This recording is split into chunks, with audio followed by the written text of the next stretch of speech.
Okay. Thank you. Good morning, everybody. Welcome to the December 15th Sedgwick County Board of Commissions staff meeting. Thanks again, Commissioners, for being available to be here today.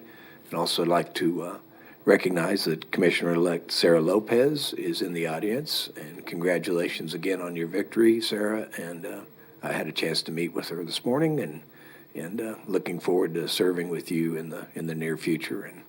And I know that Mr. Glasscock has done a nice job of communicating, and well, it's nice to see a cooperative and a transition. And so, Dalton, thanks for your efforts as well during this transition period. Appreciate it.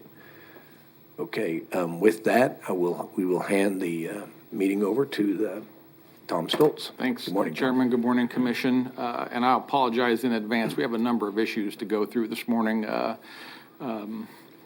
we'll take one at a time. First of all, we'll have Chief Williams get up and kind of talk about fire operations and a ongoing partnership with City of Wichita. And he'll talk through the logistics of that.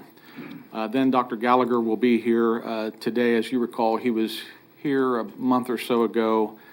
He'll give a staffing update with EMS, talk about some status 0 call times when in the county the EMS has no available units and how that is managed. And then he wants to talk about some ongoing pay issues as well that continue to plague EMS. I don't know if you caught the national news on this. Over the weekend, there was a story that nationally EMS operations around the country are all experiencing extremely high attrition rates due to the stress and pressure of the pandemic and pay issues and operational issues. So what we're seeing here is what's going on across the country. So we'll have Dr. Gallagher here to talk through some of those issues. Then Akeem will present a report to ask for and be supportive of a federal Senate bill which allows for a census delay to occur that we could pass on to our federal delegation and also to our federal lobbyists. So that'll be item 3.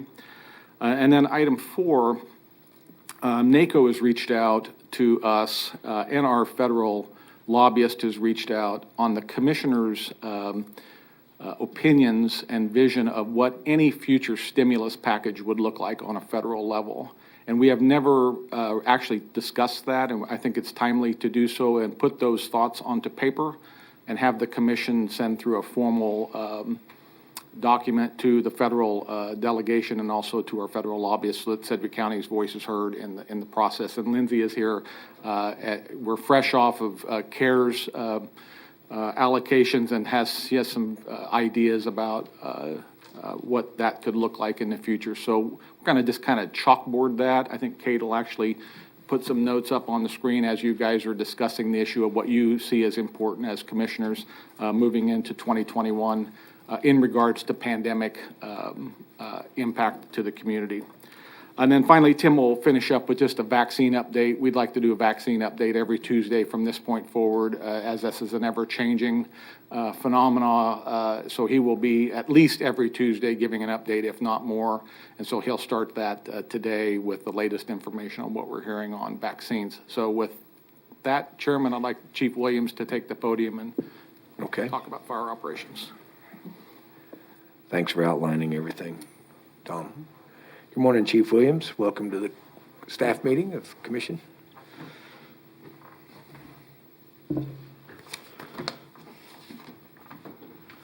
Good morning, Commissioners. Chief Williams with Fire Department, and I'll hand you these maps. You just take one and pass them down.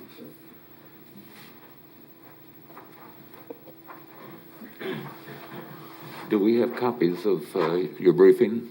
There's one in the PowerPoint, but I wanted to get you a little bigger one so you have a better vision if you wanted it. But do we have copies of the PowerPoint?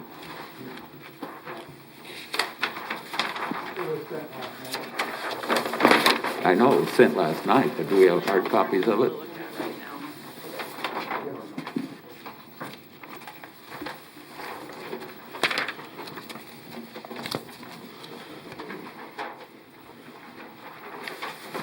So So do I need to go back and print my copy?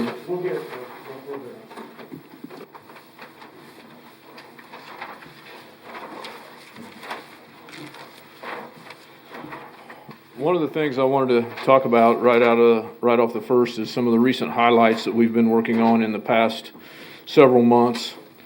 One of the things that we found in the fire service in the recent few years is that we've been lacking in rehab, and this is both on cold scenes, hot scenes, and also with some of our cancer preventative measures that we've really been trying to up our rehab game with Wichita, and we've been working on that. And one of the problems we get into with the rehab is when we're on a fire scene and we have a lot of resources invested in a fire scene, we don't have a lot of resources left to try to run the rehab program plus maintain station staffing levels. So we've reached out with Wichita, and one of the programs we're working on is that we'll help each other out. If we're down on numbers and we need rehab, their teams will come out and rehab with us, and we will return the favor when they're needing numbers, and we can rehab with them. But in this rehab, it's not just about going out and taking water to somebody. We're advancing it further to mean the cancer and bringing cleaning supplies. And, you know, one of the biggest things with the cancer preventive measures is getting the soot off of their faces and their necks and get their gear washed down. And so part of our rehab is we're really focusing on getting those things going and getting those products to the scene so that we can get our guys cleaned off, and hopefully that residual soot and smoke on their necks and faces and hands and their gear will get washed off, and try to really work at some of those measures. We did complete the Joint Training Academy in September with Wichita Fire. It was quite a tough challenge because we went through the COVID and some challenges of being places locked down, but we did get through that. One of the things we did this year that was really impressive was our joint live fire training drills with what they call the bread and butter, which was just a normal pull up to a house fire, crews work together and attack it type of fire attack. Our crews did 54 evolutions with Wichita Fire. They were mixed, half and half, and we did 54 joint evolutions. And in that process, Wichita brought in their truck companies to familiarize us with some of the way they do their truck and ventilation techniques. So that gave us that benefit.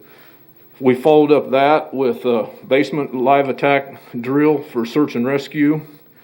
And we did a reverse type where we did one scenario with hydrants, and we did another scenario with tender operations, so that once again we can introduce Wichita Fire to how we operate out in the areas in the county that don't have a water supply. So the focus was, in the first one, was not only do the drill but get the truck company familiarization, and then the second one was vice versa, to get the tender and remote water supply evolutions taught in it.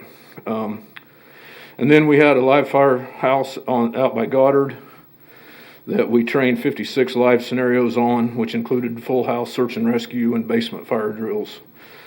So with that being said, we completed 160 some live fire training evolutions this year, which is more than probably we've done in the last 10 years put together. So we really have done a lot that way. Our recruit classes continue to train down at the Regional Training Center, with this recent class that just graduated being down there for 33 hours on live fire drills.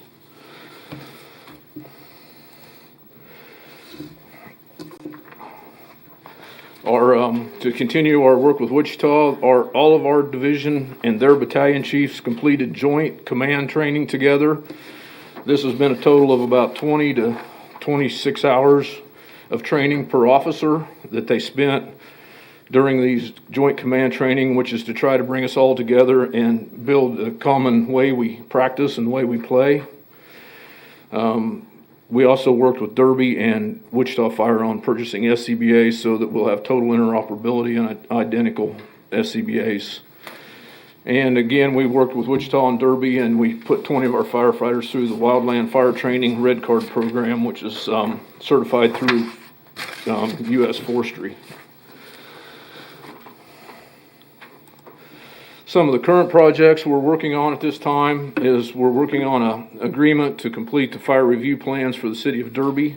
With some of their retirements, they've lost some of their review planning capability, and they've asked us to assist them, and we're working with them right now on an agreement to do that. We have a panel of our technology people with EMS and with the Technology Review Board, DIO, working on a combined fire and EMS reporting system that's cross-compatible. One of the things that we really we're trying to get is to where we're all on the same software. So if a fire crew gets on scene first, all their data goes straight into the same software package that EMS uses, and vice versa. Instead of everybody trying to fish for information and then putting it in different systems, if we put it into one, we have better quality control and quality analysis of our calls. The medical director can monitor our data better, and it's just much more fluid in our process there. Another thing with Wichita Fire we found out is that we don't necessarily operate the same as they operate on scenes. We've had some differences over the years in our scene operations. So we have a group of our division chiefs and their training and battalion chiefs that are working together to make one scene operations manual. We call it playbook. They call it operations manual. We're merging them so that when we get on scene and somebody gives an audible or a directive, that it's not miscommunicated or misunderstood. We want common terminology and common directives and common methods of operating so that we're safer and quicker and better at what we do. We're working with them on consolidating our fire prevention activities and our investigations or coordination and consolidation of that possibly. In the spring, right now, they are planning a joint, what they call event inter-search drill, which is a search and rescue live fire drill at the RTC in the spring. And once again, we will mix crews, one crew with Wichita, one crew with the Sedgwick County, coming together and training that way. And we will have 54 live evolutions with our crews down there during the spring.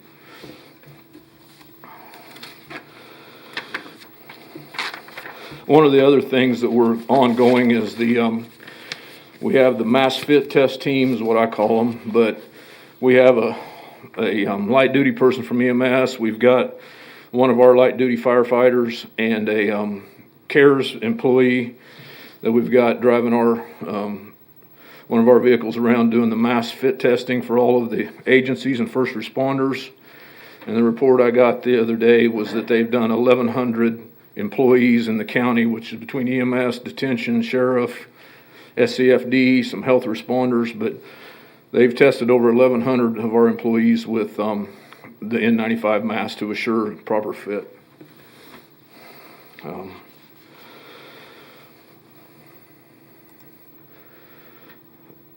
The next thing we've been working on, which was a big undertaking right out of the gate, was the fire response program. One of the things when I came in as chief that Chief Snow and I started working on right out of the gate, and then we've put our deputy chiefs and consolidation leaders involved in that. And if you go back and when you talk about this fire response plan, about the time I hired on in the late 80s, they had what they called a first responder agreement. And under the first responder agreement, the closest unit responded to the call. And this was created by a call out on Tyler where they had a fire across the street from a fire station and that department didn't respond because it was out of their jurisdiction. It created a big, obviously a PR mess. So they started what they called the first responder, and that was the closest unit went regardless of jurisdiction. But it was just kind of a Band-Aid thing, and the whole theory was you go and you just kind of show up and do what you can till the other guy gets there, and then you gather your things and leave.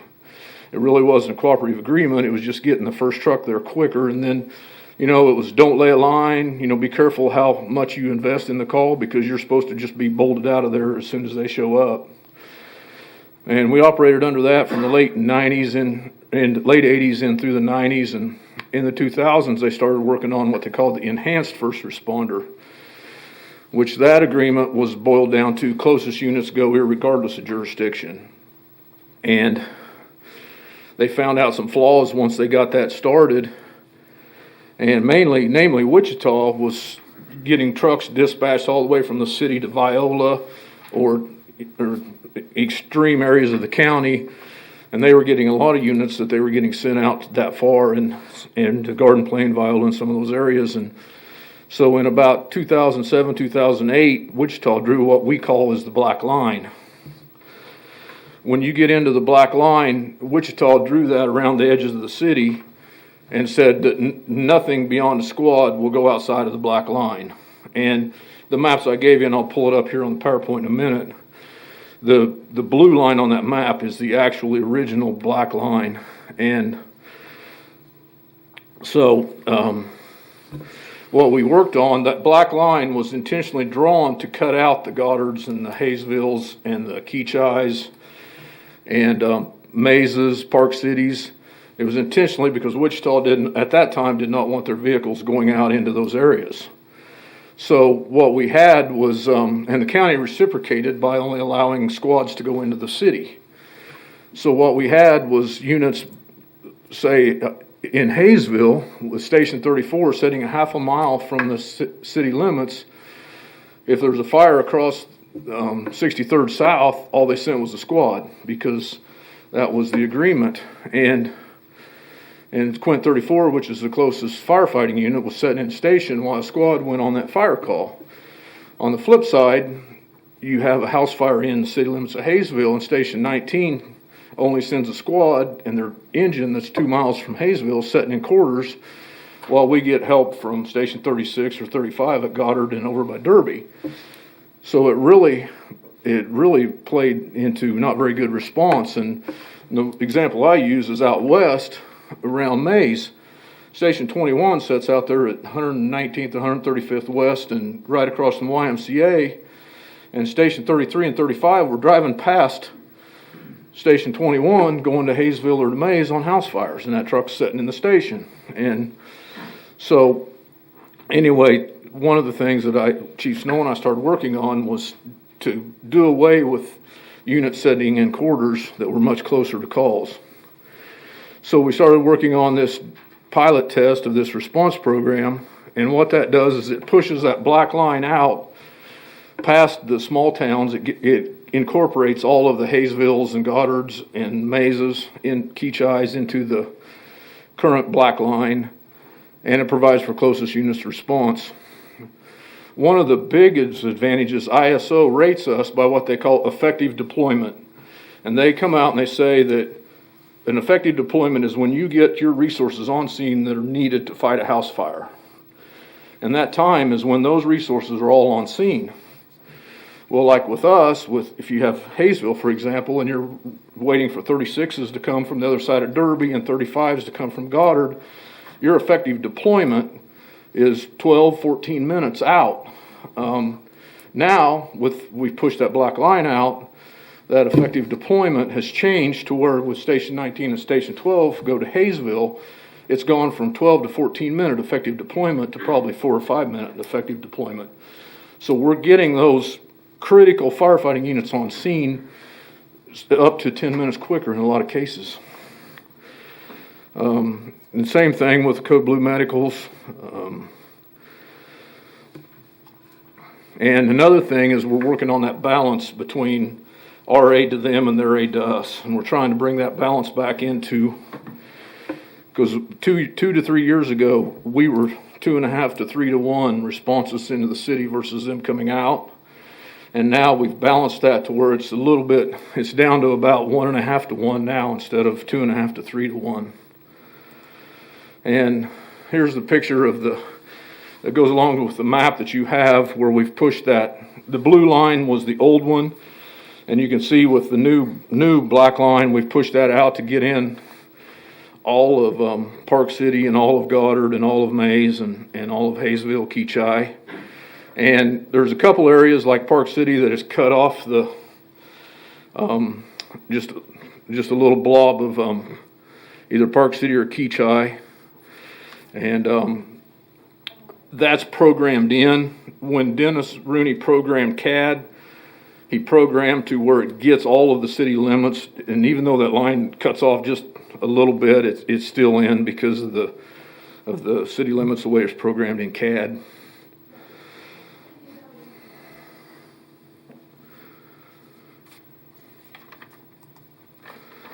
And a couple of the examples that we had when I originally started on this PowerPoint, on November 19th, we had a house fire, 300 West Albert and Mays. Station 33 was first on scene, and the next 4 arriving companies was Engine 16, Truck 4, Engine 13, and Squad 7 from Wichita. So you can see that just that one call in Mays, we got 4 units quicker than what our next closest unit would have gotten on scene. So it obviously cut our times down. Otherwise, we would have waited for Quint 35 and Quint 32 to come from Goddard and from Park City to go to that Mays fire. So that's one advantage of just that call in Mays, and it's going to happen all around the Hayesvilles and Park Cities the same way. Another advantage is when we don't pull from those farther stations as much, we also are not emptying them, creating a fill problem. So we're leaving our units in station and maintaining coverage better that way also. The second one we had was actually where the reverse happened in the city of Wichita.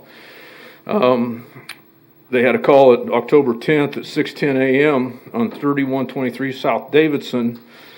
And Engine 36, who before this agreement would not have responded to this call, was the second engine on scene. And they were assigned search and rescue, and they went into a heavy smoke, moderate fire house and made a rescue on a handicapped gentleman that fell with his walker.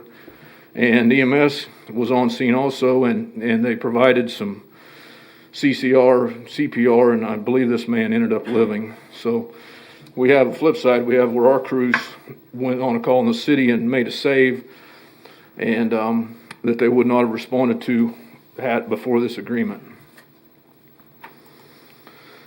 And like I say, I can go into those examples are 2 or 3 a week, just like this.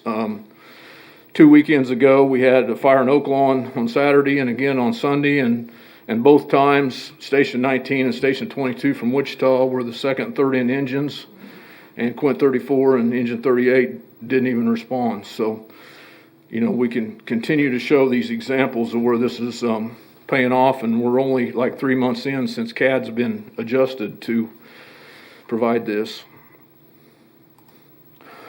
We talked a little bit about the fire response, and this graph's really hard to read, and I don't like it, but one thing it shows in the center with the red at the top, it shows how many times Wichita responded into the county on the dark blue, and the graph to the left shows how many times the SCFD went into the city.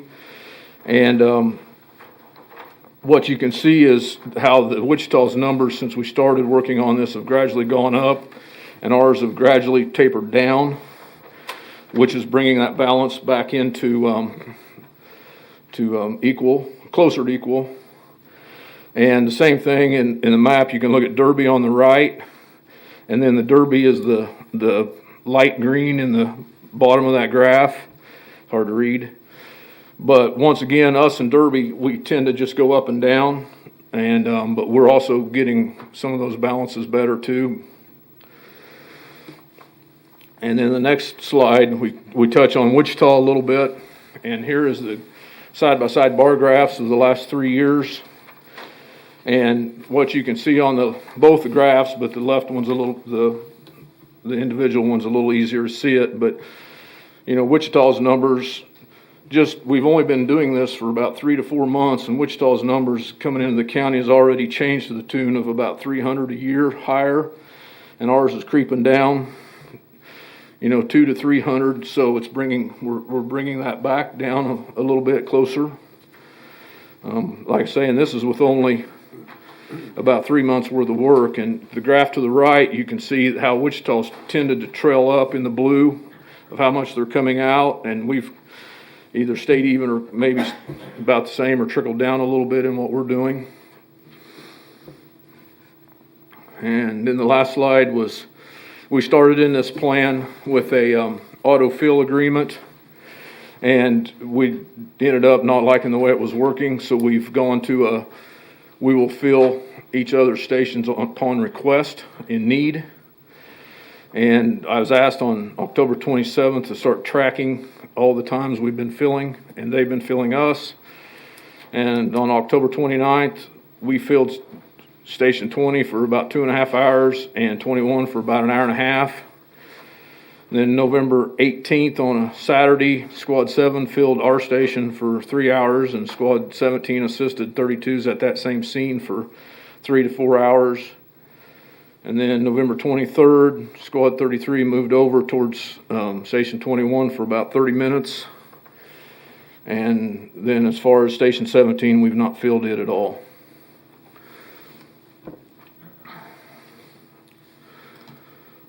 Chief, where's Station 17 at? I'm sorry. It's out on Maple, out by just west of Mays Road. Okay, thank you.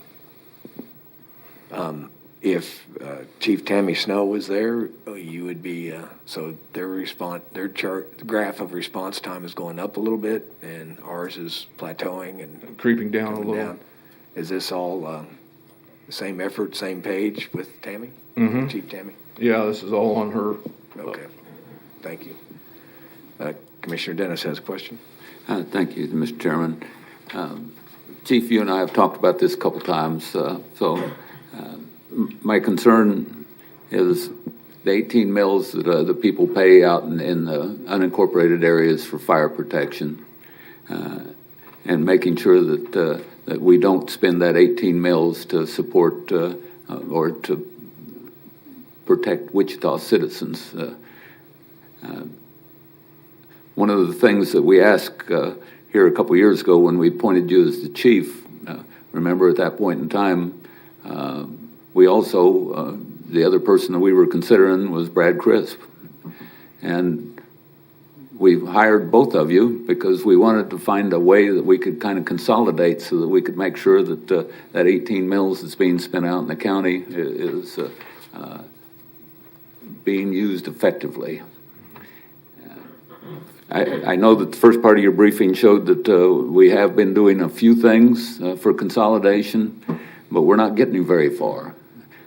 How long have you been chief now? A couple years? A year and a half. Year and a half. And granted, you show that we've got a couple of things that we're doing, joint training and so forth, but really there's no discussion going on at the leadership level over at City Hall for consolidation. Nothing. Zero. So I'm a little disappointed in where we're at after a year and a half on consolidation. We are going to have to either figure out whether we want to do consolidation or not, and if we're not going to do consolidation, we're going to have to figure out what we're going to do with Brad Crisp. Because I think that we're spending a lot of money in order to do consolidation, and it's not happening. The second part of your briefing does show that we're coming into the city of Wichita more than the city of Wichita is going out. The few changes, the minor changes, don't look very big to me. And again, I represent those citizens that are paying 18 mills outside of Sedgwick County, outside of the city of Wichita, rather. And we have to make sure that we're doing the right by those citizens. I guess what I don't understand is, say we come in and we backfill Station 17. Does that mean we've got extra firefighters on duty? Because they have to come from somewhere. I don't know where they're coming from. Because if we're backfilling someone, we're pulling them out of someplace else. So this backfill doesn't quite make sense to me. That when I'm trying to protect the citizens that are paying 18 mills, and we're suddenly sending people into the city of Wichita to backfill a station. And unless you're telling me that we've got too many firefighters, which I don't think you're ever going to tell me, we're leaving something open when we're backfilling another person's station. So I've got a lot of concerns about what we're doing.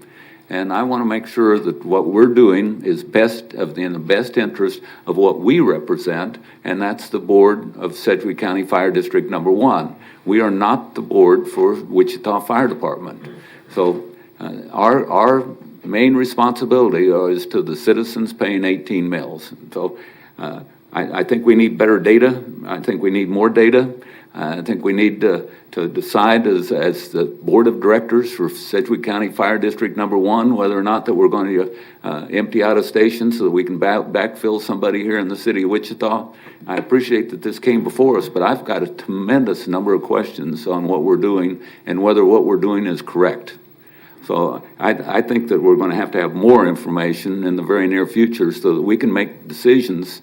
I know you're making a lot of decisions, and you and Chief Snow are making a lot of decisions, but we need to be part of that decision-making process. We're the board of directors for Sedgwick County Fire District Number 1. So as you make those decisions, we're going to have to start being brought into the loop more, and we need actual, very sophisticated data to make sure that what your decisions between you and Chief Snow are making are in the best interest of Sedgwick County Fire District Number 1. They may be in the best interest of the city of Wichita, but that's not our responsibility. So I think that you need to come back to us here in the near future, and whenever that there's major decisions like this being made, especially if we're going to start backfilling stations, we need to be part of that decision-making process rather than it being made at your level and then us finding out about it through other sources. Thank you, Mr. Chairman. Commissioner Howell? Thank you, Mr. Chairman. Just, we're going to go back to the PowerPoint for just a minute. You made one comment I'm just curious about. You said that we have someone who goes around and does fit checks on firefighters. Can you please, you said it was N95s. I thought N95s were basically, use them a little bit and then you throw them away and get another one at some point. So can you please explain that a little bit more? Yes, sometime last summer, late spring or early summer, we bought a mass fit test machine because the OSHA and the EPA guidelines told us that we should fit test our people to their N95 that properly fits them. And so through the CARES funding, we bought a test machine that pulls a vacuum on a mask to make sure that it properly fits. And we went around and we tested, we went around and tested our people. All the Sedgwick County firefighters got tested, and then we pushed it out to EMS.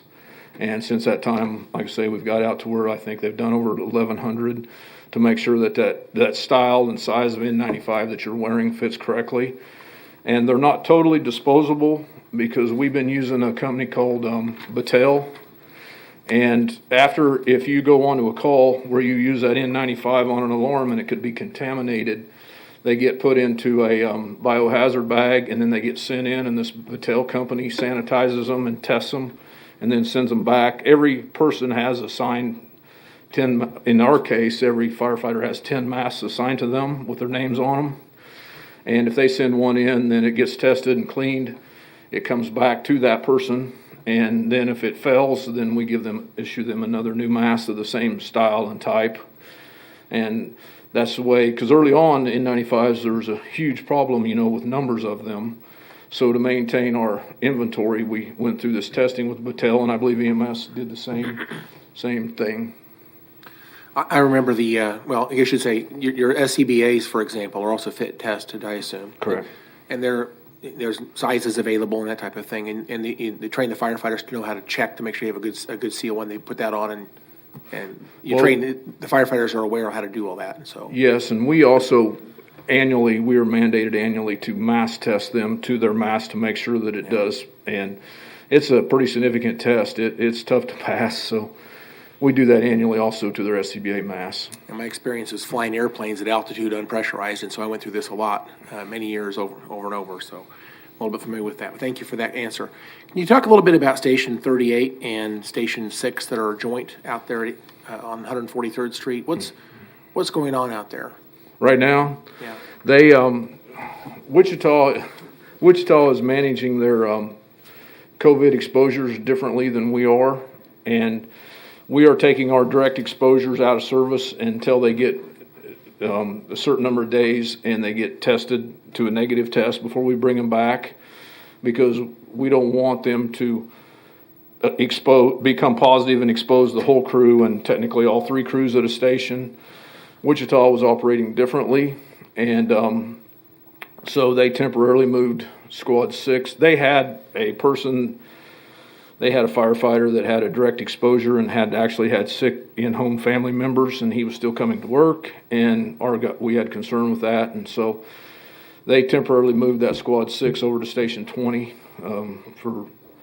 for just a temporary amount of time. They used to have an engine 6 out there. Is that no longer assigned to that station? No, they're running a squad for That's a not, couple of years. yeah, that's not very good coverage considering what's out there with Crestview and all that. There's a lot of property out east. And I think that Sedgwick County's taken on a much larger role out there. And I don't know that that's fair. That station's designed, I guess, to be housed by both governing bodies, Sedgwick County and Wichita, but for whatever reason, it seems like they've shifted the responsibility over towards Sedgwick County, in my opinion. Would you agree with that? I think that moving an engine to a squad did some of that, yes. Yeah, I think it did too.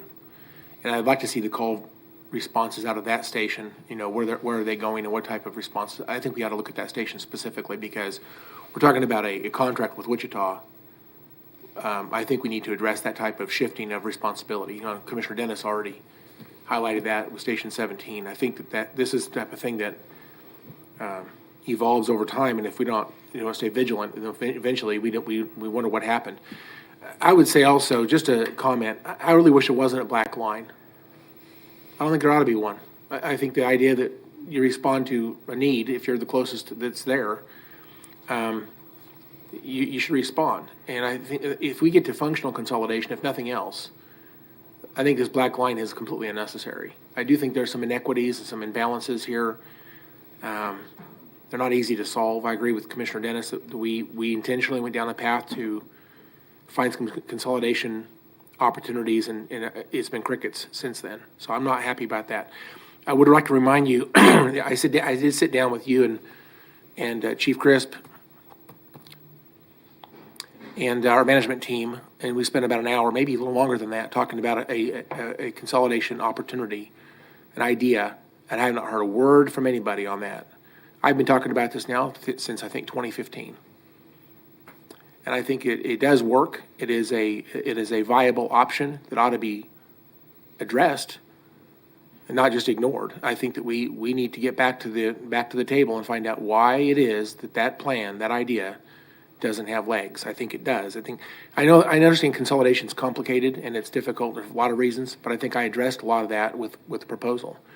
So I'd like to see that readdressed. So I want to just remind you, I'm still watching and waiting for that to happen. And then I'd like to ask you, you talked about joint training at RTC with Wichita. That's certainly good to hear that. How many classes have we had go through that RTC with Wichita? You talking about the live fire training or the recruit academy? Either one. We've ran one recruit academy totally with Wichita through their program, or the joint program at the RTC.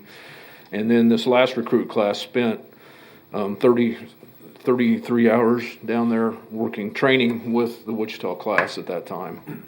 So what do we primarily do? Again, 33 hours is not very many hours. Where do we primarily do our training for Sedgwick County firefighters? This last class, we used Station 37, mostly the old admin area, Station 37 for the classrooms. Do you guys to go to city parks and do workout at the city, do playground stuff at city parks still? I can't answer that. I don't know in this last one. I'll just say this, back in 2016, we signed an agreement with Wichita, and I don't think money ought to be the issue. If they want some money from Sedgwick County, let's talk. But RTC, in my opinion, is a tremendous resource. Thank you to Wichita for creating a wonderful facility. We signed a joint training agreement with Wichita that should have given us at least a foot in the door to do some significant training out there, and I still think it's woefully lagging behind. Not what we envisioned back then. Either that contract means something or it doesn't. I'm willing to cancel the contract if that's what everybody wants to do.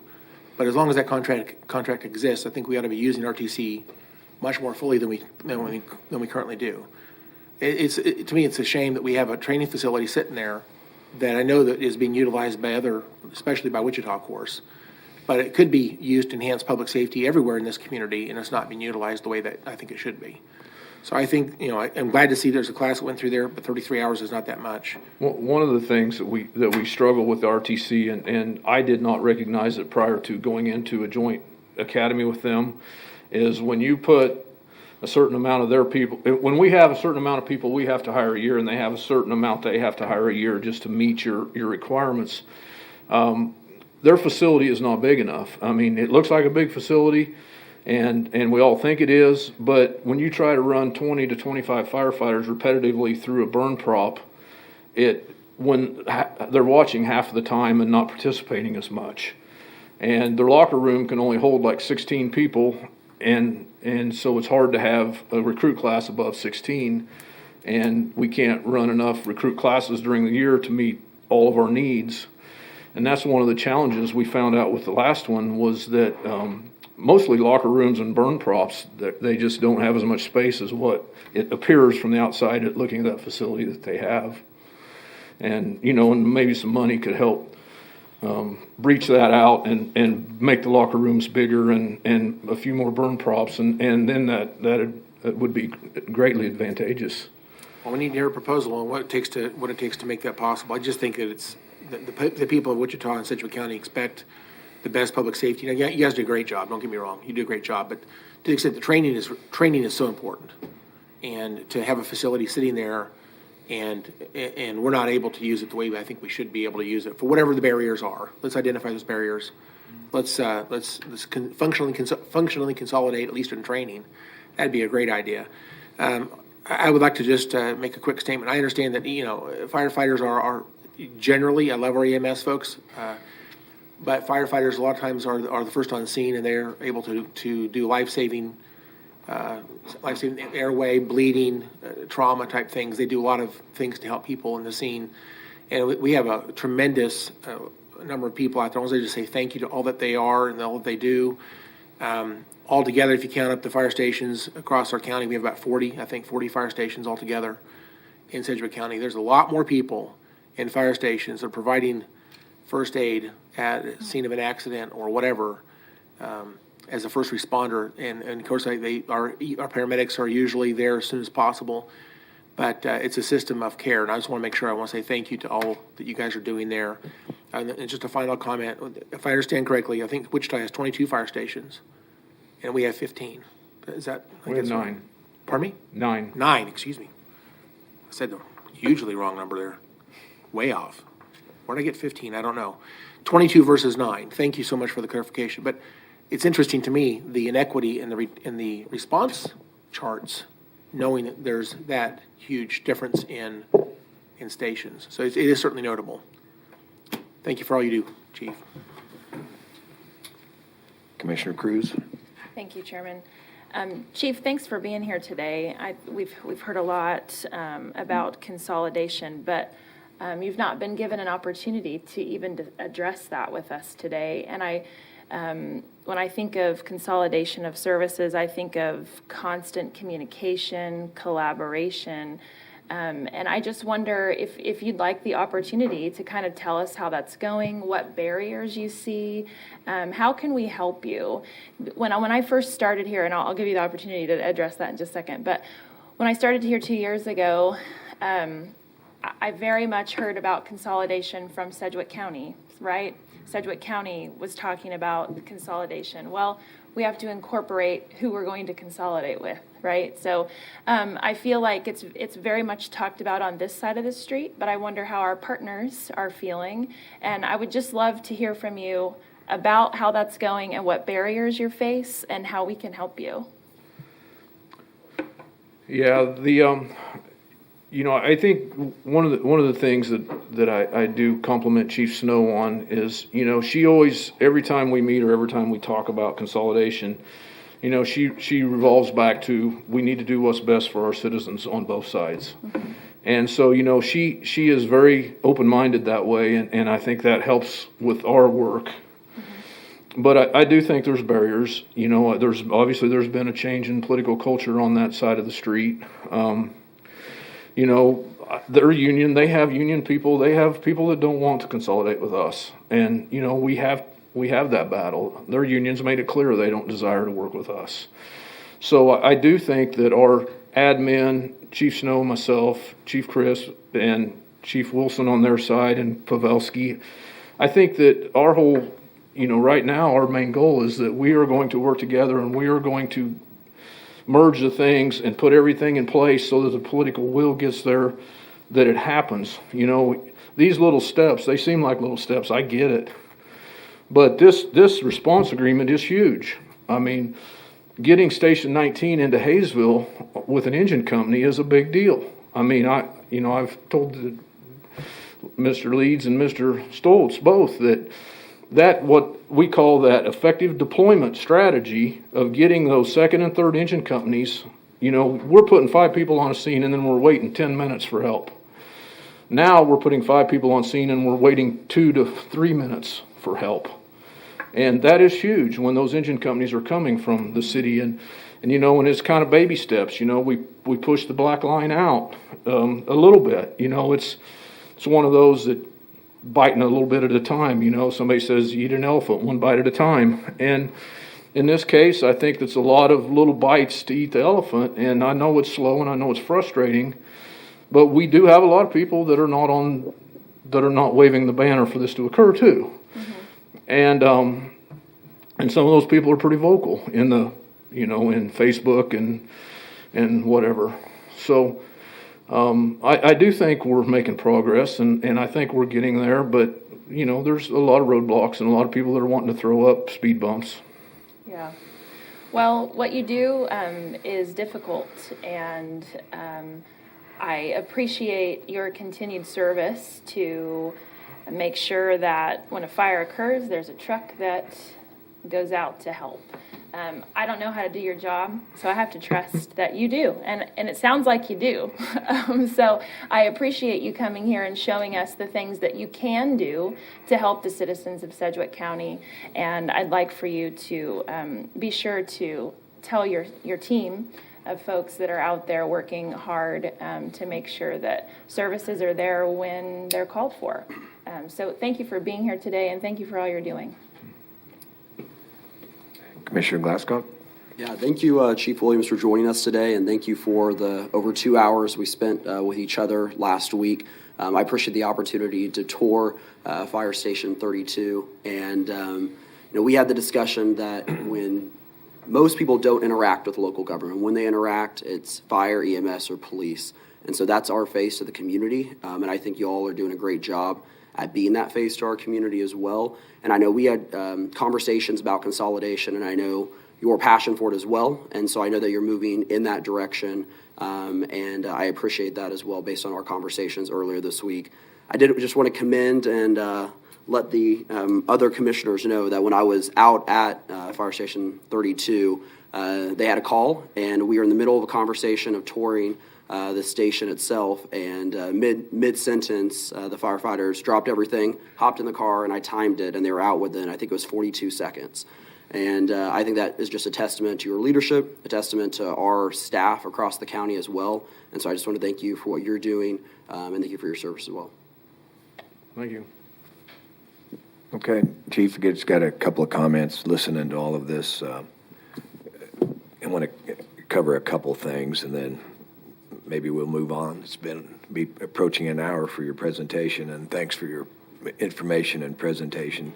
So I guess the Station 17 has been in the worry, but your last statement is there's been no backfills yet on Station 17. So the public was hearing that we're backfilling Station 17, but there hadn't been any backfilling going on. Not since October 27th. Based on that stuff. The 143rd station, I was hugely involved in that when I was at the city, between the chief and the manager choosing to move a working apparatus to an area in the city and county that needed the work, because at the time, I remember there was 2 fires a year for 2 years in a row in that area. I think it was a very responsible decision for the management to move that apparatus, and I think I live very close to that station, and I've not heard anything about lack of coverage with fire and fire support items in that region. So that one, I continue to support the decisions that are made at the levels that are made. I'm not. I don't want to. This training center, it's been mentioned, if we need to cancel the contract, I'm on the record, I do not want to cancel the contract. I want us to still go on with joint training efforts the best you can.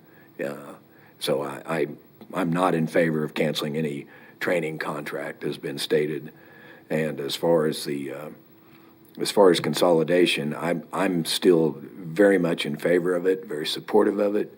And if it would even take, I know it takes political will, and if there's political will in this commission, I'm willing to even make a formal resolution of consolidation efforts, if that would help, and deliver that to the city council and the mayor, so they would know at least that where we fit into this.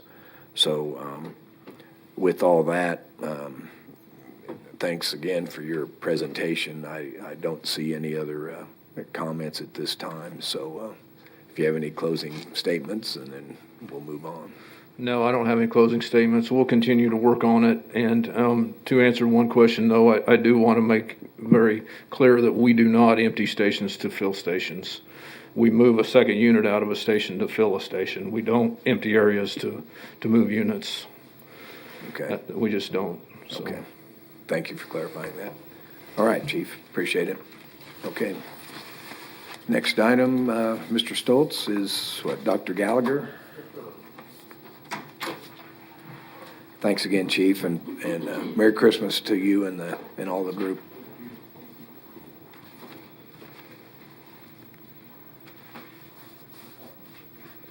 Good morning, Dr. Gallagher. Welcome to the commission meeting. Good morning, Commissioners. John Gallagher, Director of VMS.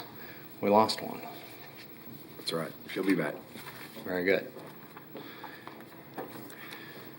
So, I was asked to come and speak with you today about what happens in the system when we have a particularly busy day, specifically talking about how resources are managed and what we do with the ebb and flow of calls. So what I'm going to be showing you today is a series of graphs and trend lines that talk about call volume. So this is what a 24-hour period might look like for call volume. The jagged blue line that you see working its way across, I'm going to give you a blown up version here, represents the calls as they happen, and across the bottom is 30-second time increments. So the system probes the current status every 30 seconds and tells us how many ambulances are available at any given moment. As a brief aside, I'd like to congratulate my staff for having pulled this off. This is not something that has been available historically. It's only been up and running for about 3 weeks now. So thank you to them for making this data available. So what happens is every time a call comes in, that blue line will move down 1 tick mark because that ambulance is no longer available. And then when an ambulance finishes a call, whether it's because they dropped off at the hospital or because they were canceled or whatever reasons, that tick mark will go back up 1. So it's a moving line of what's available. The gray line that you will see on these graphs as we go through it is our staffing target. So that's our fully staffed capability of putting out. That's how many ambulances we believe the city should have. And then the orange line is the staffing that we were actually able to accomplish at that given time. So based on our open positions, our injury, our military deployments, COVID outages, all of the things that cause ambulances to not be staffed, the orange line is the reality of that time frame. So that's the orientation to the graph. You guys may remember this picture from the last time that I spoke with you. So availability of ambulances is simply the difference between how many we have on staff and how many calls are happening. So that gap or that space is our resiliency. That's what's left over to serve the next call. And we talked about this the last time I was here as well. When people ask about how many ambulances we have, there's lots of answers. 31 in the fleet. We try to staff to 20 during the day. We try to staff to 13 at night. Typically, we can actually staff to 18 during the day and 11 at night, but the number that really matters to the caller is how many are available for the next 911 call. And our data tells us that historically, we will usually have somewhere between 5 and 8 ambulances with an average of 6.4. So what does that actually look like? Well, this is what it looks like. This is the last 10 days of November. And I realize there's a holiday in there, but it doesn't really skew the data. And you can see the number of minutes that we spend in each status. So if you look at the top right corner there on November 21st, we spent 2 minutes out of the day having 17 ambulances available. We were flush with the ability to take 911 calls. That was the only day that we'd actually ever had 17 available. It's actually the only day we had 16 available. And as you work your way towards that middle, where we see that average of 6.4, you start to see the real big numbers. We spend most of the time centered around that middle spot, hundreds of minutes a day spent in that middle range. But the bad end happens as well. If that on that same November 21st, you look down there, we spent 1 minute down to our last ambulance. At that time, everyone else was on a call, and there was 1 ambulance left for the entire county. The day after that, there was 12 full minutes of being down to only 1 ambulance. But what's really scary is that there's actually 1 extra column on there, which is the times that we completely run out. On the 22nd, we had 90 seconds where there were no ambulances available in the county. And on the 23rd, we had 30 seconds where there were no ambulances available in the county.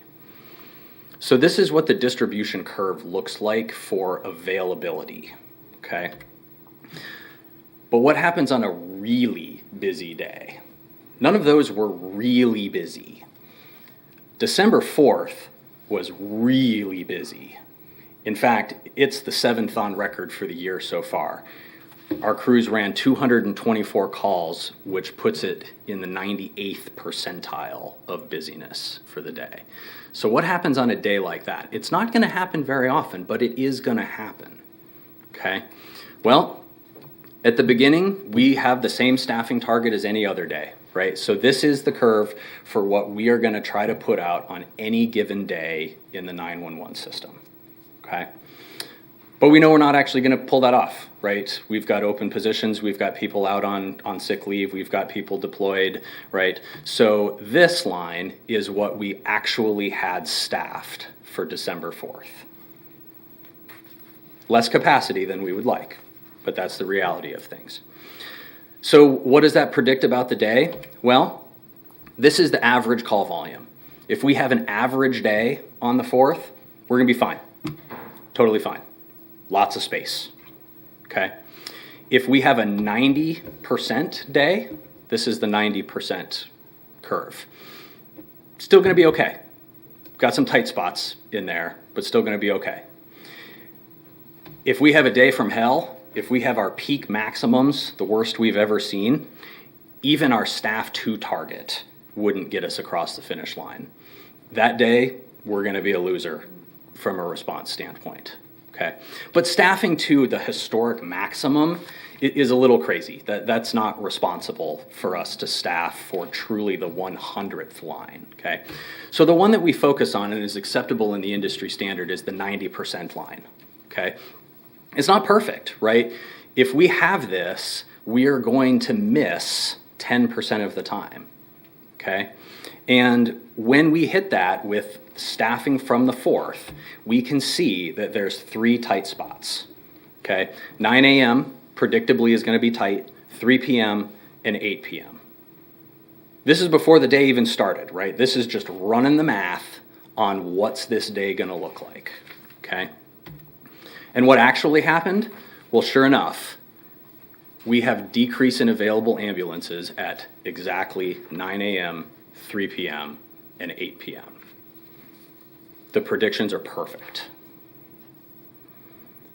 So this spot right here is what got noticed.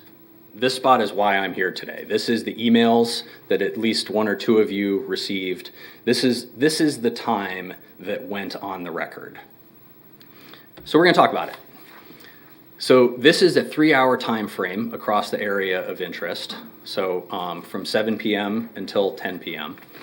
And the thing that happened that our system can't manage is that in 15 minutes, we had 9 new calls.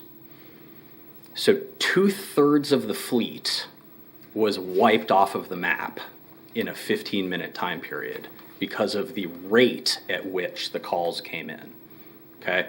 And that causes our available ambulance graph to plummet for the floor, okay? We know that your average EMS call is gonna take between 60 and 75 minutes. So when you see a sharp drop like that, you can expect your status to not only go down, but to stay down for somewhere in the neighborhood of 60 minutes. And again, this graph portrays that perfectly. We were flat along the floor for almost exactly an hour, okay? So what happened during that time? Well, unfortunately, this was a period where we had more calls than available ambulances. This is the dreaded calls holding scenario, okay? Our community has been very fortunate that we don't have calls holding very often. Some communities are plagued with this daily, but we had it on the 4th. So what happens? The system springs into action for this. Our supervisors, who are not transport units, they are based in Suburbans and Tahoes and whatnot, they begin taking primary response calls. They go as a paramedic who can begin care of the patient while we wait for an available transport unit. This guarantees that the person gets the care started that they need, even if we have to wait for a transport unit. We lean upon our fire first responders to cover calls that would typically be assigned to just EMS. We have calls that are just fire, we have calls that are just EMS, and we have calls that are both. And during times like this, they will step up to provide that first response, even on calls that are supposed to be EMS only. So that happened as well. Our dispatchers in communications stop transfers within the hospitals. These are patients who need to be moved, but they're already under the care of doctors and nurses. So asking them to wait through this time period is a reasonable thing to do. And then we make sure that the ambulances we do have are always assigned to the highest priority calls, even if that means taking an ambulance who's responding to a call off of that call and putting them on a response for a higher priority one, okay? These are all things to manage when we're along the bottom of the curve, okay? And they did this very well. In fact, there was one case that was a not breathing case when we had 0 ambulances available. And within seconds, we had an ambulance en route from another response so that there was no delay to the report of a not breathing patient. Fortunately or unfortunately, that case turned out to be a deceased patient who ended up not needing care at all. But had they been somebody who needed an active resuscitation, our response was not delayed. So everything went exactly the way it's designed. The system did what it's supposed to do, when it's supposed to do it, with who it has available. So I'm not trying to be antagonistic here, but if we don't like this, we're going to have to change the way the system is built, because our system was built to do exactly this, and we got the exact result that it's designed to produce. So what do we do about it? Well, frankly, we could do nothing, right? We could say we're okay with this. This is something that happens during a busy day, and it's going to happen a few times a year, and so be it. Personally and professionally, I'm not comfortable with that. I think we're drawing a razor's thin line that's not the right thing for us. But we're going to have to figure out what to do here. Our staff to target line is designed to have that buffer. If you look at the projected 90th percentile curve, that red dotted line, and you compare it to our staffing target, it maintains that buffer of availability. If we had had our staff to target line achieved, we would not have had this status 0 event. So right now, there's 12 openings for paramedics at Sedgwick County, and 2 open positions for EMTs. And that is why we don't make our staffing target. Our department used to have all sorts of troubles. When I started on as director, I had a laundry list of problems that needed to be addressed. And we have systematically worked those to be addressed, with the major exception of pay. Unfortunately, the people continue, this is a graph that I showed you about 6 weeks ago, our people continue to be in the bottom category of pay amongst EMS and fire at every level of every rank, at both the minimum, the midpoint, and the maximum. You can pick any category of any rank, and my people will be in last place in every single one of them. We did the math on what it would cost to get our people up to pay parity with the fire department. It costs about $2/3 so $661,443. And I think they deserve it. I realize that times are tough and that it's difficult to do so, but the community is out talking about their heroes, and I think it's time that we take care of them with what they deserve.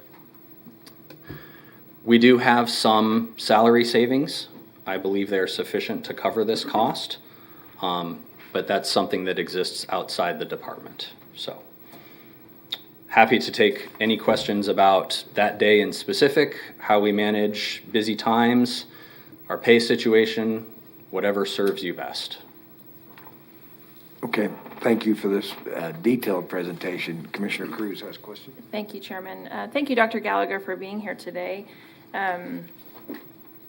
Over the past couple of years, I have enjoyed your presentations. They're very detailed. I would like to just address, when it comes to pay, I know that Lindsay and Tom have been, and all of us have been working to figure out just what we can do.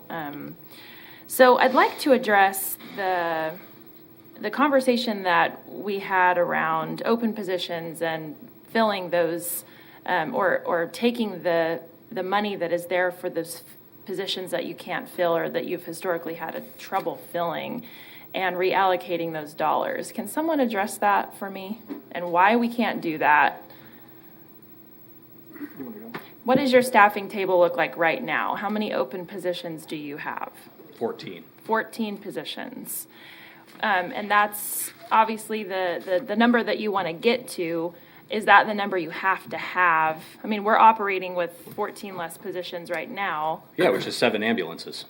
Okay, so obviously we want that, but if we're not able to staff that, what would be some alternatives to addressing our pay situation with our current model?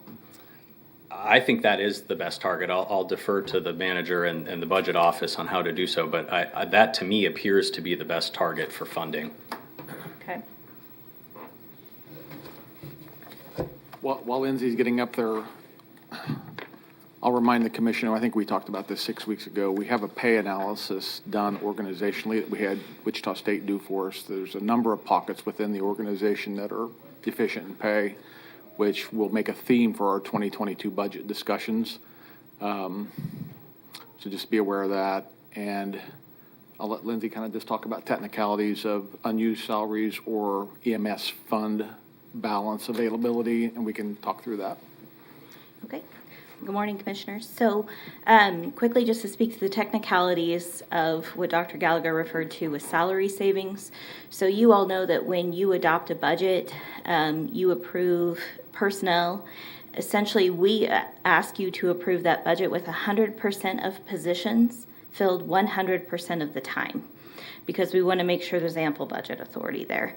That does not mean, nor do we wish, for that to actually be spent. And so that's why, for example, in the monthly financial report you received this morning, we include forecasted results, because that shows what we really think is actually going to happen, versus the budget that was at this point for 2020 approved, almost 18 months ago.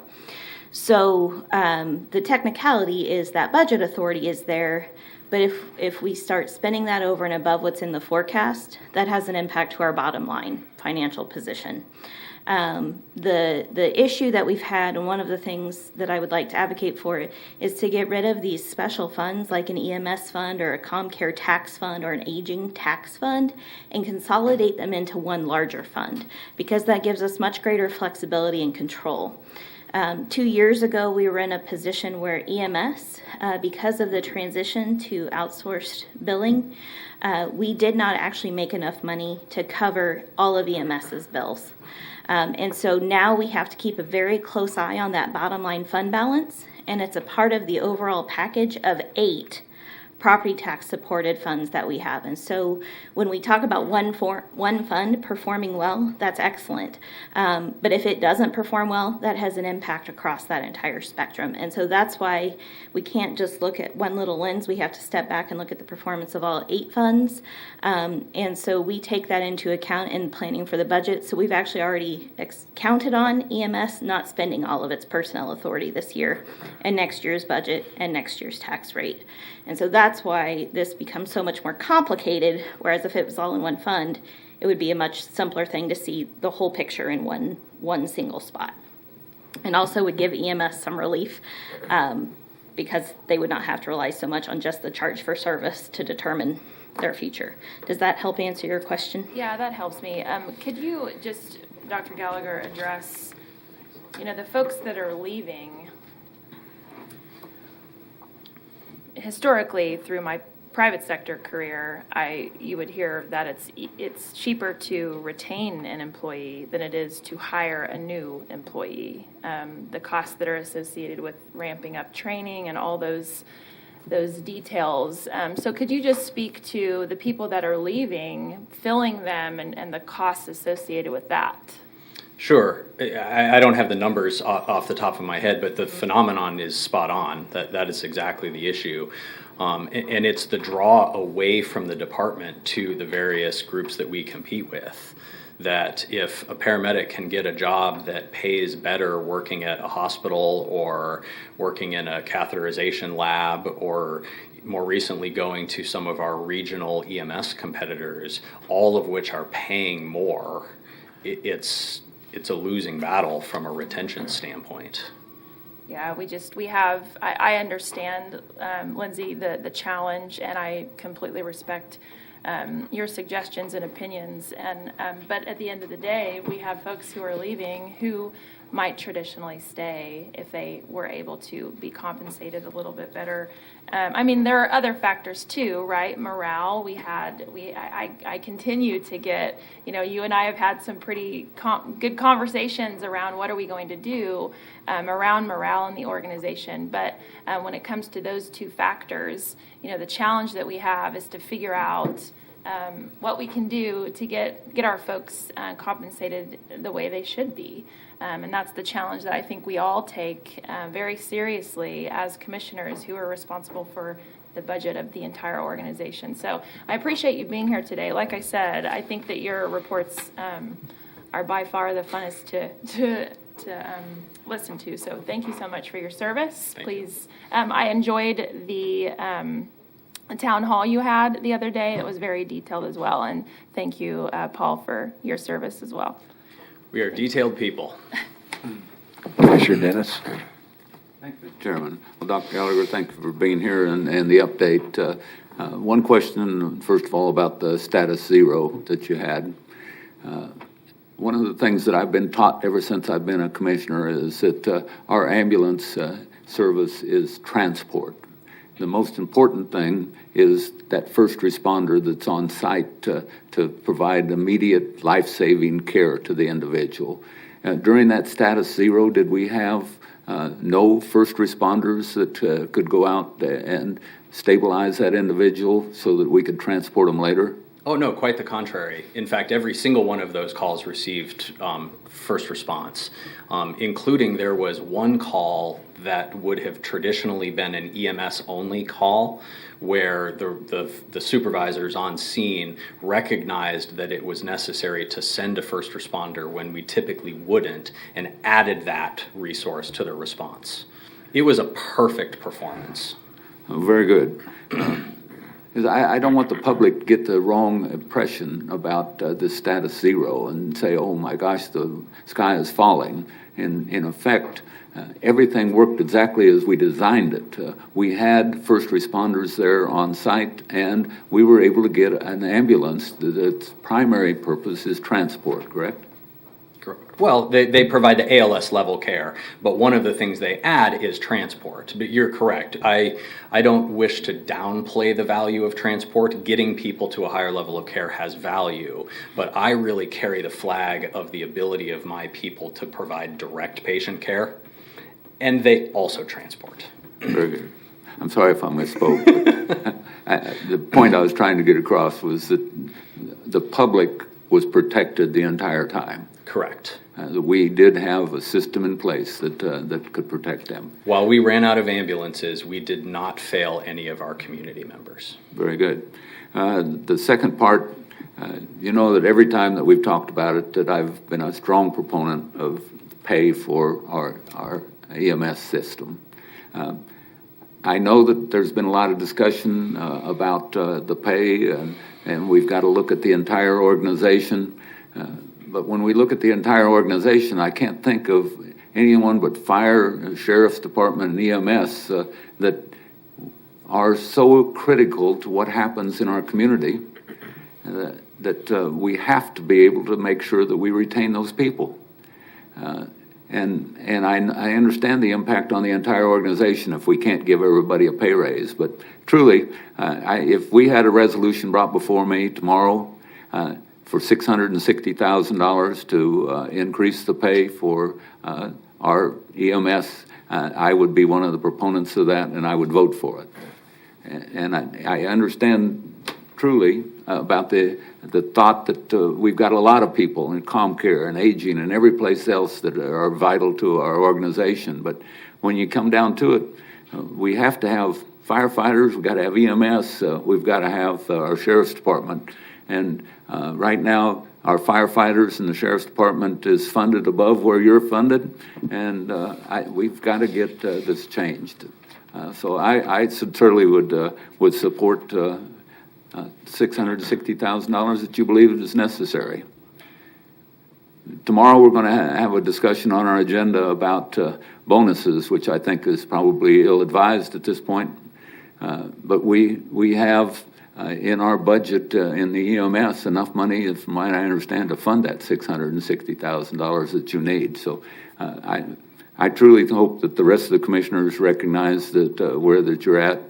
You briefed us now a couple times and told us what you need, and we're not doing anything, and I think that's unfortunate. Thank you, Mr. Chairman. Commissioner Howell? Thank you, Mr. Chairman. Thank you, Dr. Gallagher, for being here today. I'm curious, you talked about the crew that was redirected to a more critical call. What was the situation on the call that they left to go to the more critical call? It was a standoff event, so they were standing off in a nearby neighborhood for a law enforcement call. Okay, all right. They weren't actually even able to make patient contact because they were in standoff mode. All right, very good.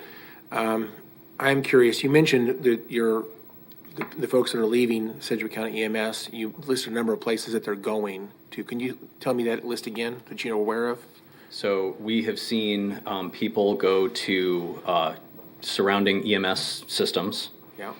We've seen people go to the hospitals, to the freestanding cath labs, and I lost one to Target. Okay, so I'm not sure what a cath lab tech makes, but I would think that probably would not be more than a paramedic makes. Is that fair? Everyone who left took a higher paying job. Okay, and you're certain of that? So they tell us in our exit interviews. Okay. We had one person who left because they were accepted to school, and that person, I guess you could argue, is not making more there. Are you paying tuition? Are you in fact conducting? Maybe I'm not saying that you should do it personally, but are there exit interviews being completed on these folks that are leaving and to find out what the reasons are for leaving? They are. Our operations manager does that. It's not a compulsory process, but the participation is very, very high. Does HR also do that? I don't believe so, but I'm not certain. Maybe I think that should be happening. I think that HR that is disinterested in your specific part of the organization, that, in other words, that they're trying to provide that exit interview to everyone that leaves the county. They ought to be the ones that I think that would try to gather that information. People might be a little more free to speak. I did watch the town hall. Thank you for putting that on. I hope to watch the next one as soon as. Please let me know when that will happen. I would like to watch that. And I also understand you do record those. Can that be made available to all commissioners? Again, it's just a piece. It's just like an email. We can watch it at our leisure. Yep, absolutely. It's already the plan. And just for the record, I wasn't allowed to say anything, which was fine. I didn't say anything. I listened. Which if I listen live or I listen later, I'm not sure that makes a difference. But kind of Mr. Papoon on Kansas Open Meetings Act, I think the reality is we ought to be allowed to know what's going on and hear about the presentation and the questions from the folks that are asking questions.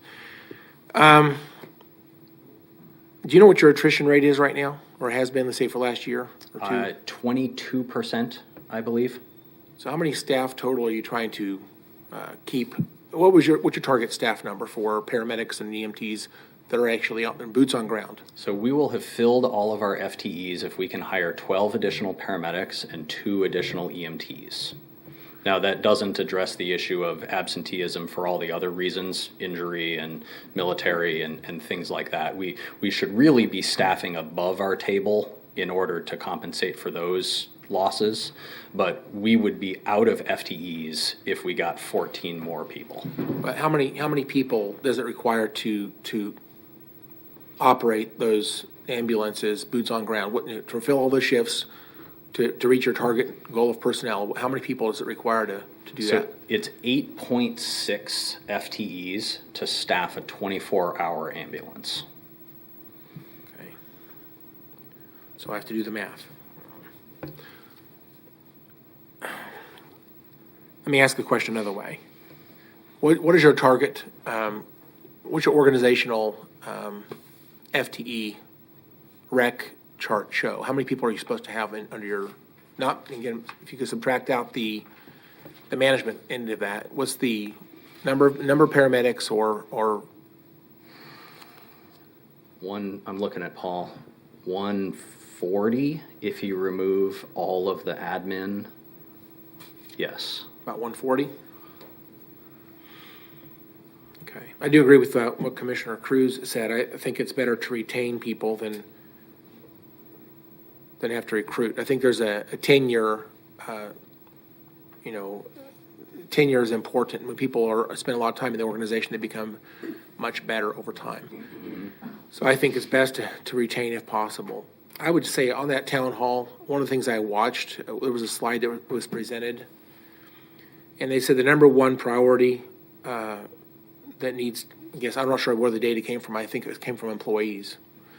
Number one priority included the comment camaraderie. Number 2 was pay. I think that's very noteworthy. It just tells you there may be other things going on. And I think we need to dig into that and find out why that is. I've done some work, and I believe you've lost 64 of your paramedics, EMTs, most of the paramedics in the last 2 years. And I think a handful of those, 2 or 3 of those were not voluntary, but the rest of those were. And that's very concerning. The reality is it takes about 2 years for someone to be credentialed to be a paramedic. Is that about right? For school, yes. For school. And so you're hiring people that spent and invested, if you will, a couple of years of time to get to that point. How much does it cost someone to become a paramedic, you think? So the opportunity cost for the time that it takes is estimated at about $30,000 over that 2-year time frame. That's time that you can't be earning a paycheck working a job. And then tuition fees totals up to about an additional $10,000. So you're out of pocket in the neighborhood of $40,000 to become a paramedic, assuming that you're already an EMT. Okay, so an EMT usually takes at least another semester on top of that. So we're probably talking 2+ years and $40,000 to be credentialed. And I think that I would just say that Sedgwick County EMS has, at least in the past, I believe it's always been one of the goal places to work. People wanted to work for this organization because I think we were the best in the nation. And I don't know why people would leave that organization. If you say it's about pay, I think that people know about the pay and the benefits before they target working here. This is their goal. This is where they want to work. They invest a lot of time and money to get here. And it's interesting that 64 of them, or at least 60, about 60 of them, have walked away in the last 2 years for some reason. So I'm very concerned about that.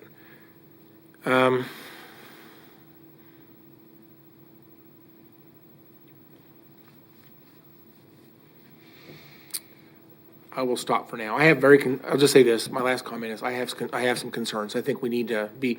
I agree with Commissioner Dennis. The money is not the problem for me. If it requires more money, then that's not a problem. I think that we can. I'd be glad to support that as well. I don't think the problem is money. I think the problem is other things. And so I'll just say that up front. I think we need to dig into that and be open to what the employees are actually saying. And so I'm not convinced it's a money issue. Although I'll base that on the fact that people know after they spend that kind of money and that kind of investment that they're walking away in huge numbers. And I don't think every place out there is paying huge amounts of money to pull them away from our organization. I think they're unhappy is my point. Thank you, Mr. Chairman. I was on the phone with one of my people yesterday who was offered $8 an hour more. So the beauty of the plan is if we fix the money issue, then whatever's left will be much easier to see.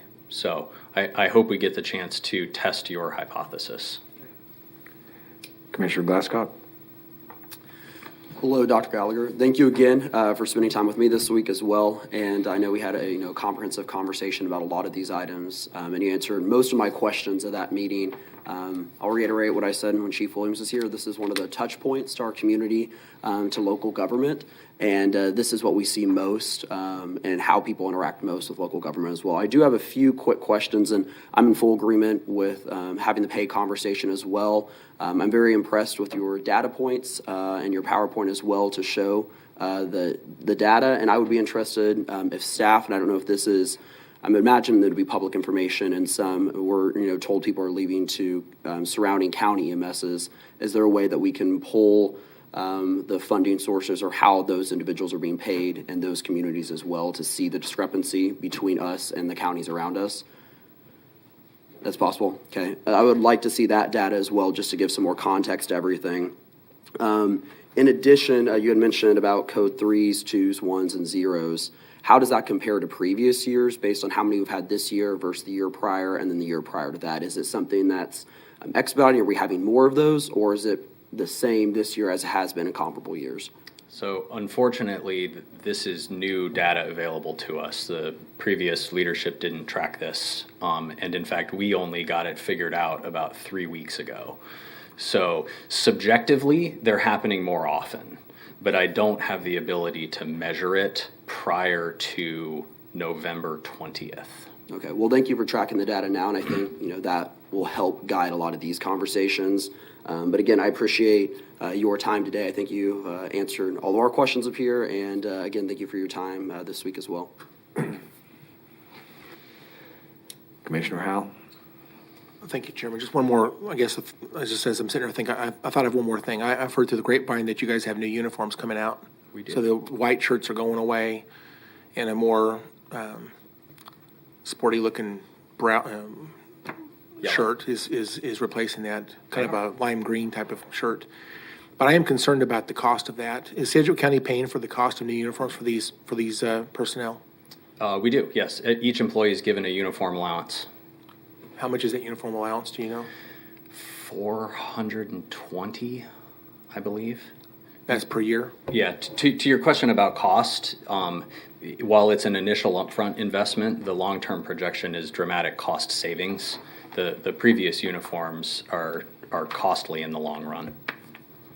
So the transition, was there some consideration given to get these folks transitioned from the old to the new, some additional cost, additional? Yep, it's about a 2-year transition plan, so you'll continue to see the previous uniform for some time, and about maybe a year and a half now. From now, you'll only see the new uniforms. All right, thank you. Okay, Dr. Gallagher, thanks again for your really detailed presentation and how you're trying to manage in a critical area. One of the groups is considered our heroes, especially this year. So my thanks to them for all their work. I'm not sure why there was so much micromanaging wanting to go on at a commission level, but I know that there's a lot of other managers like the sheriff and the DA and other departments that are sitting there watching this going, wow, I'm sure glad that the commission isn't looking at every single line item in my department, because Sheriff Easter's sending people to other jails and cost, $50 a day at one jail and $53 another jail, and then he eliminates those costs and takes them inside, and those kind of things were not looked at all. But for some reason, your department and the previous department, fire, has you're on the crosshairs of micromanaging from people that are sitting here at this commission, and so my personal apologies for that. I think I trust that you're a manager and qualified manager, or you wouldn't be in the spot you are, and so my thanks to you and.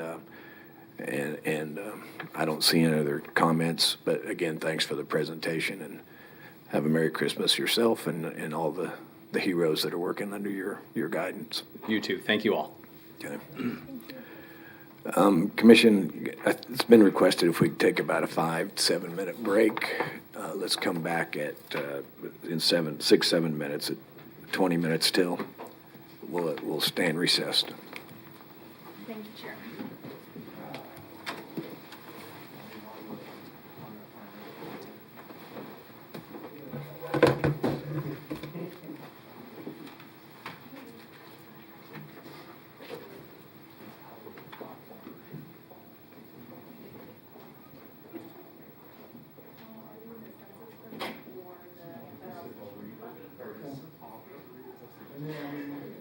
Are you going to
Okay. All right.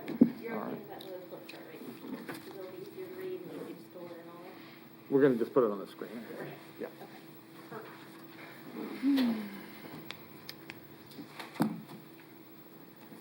Okay, we've returned from recess, so welcome everybody back.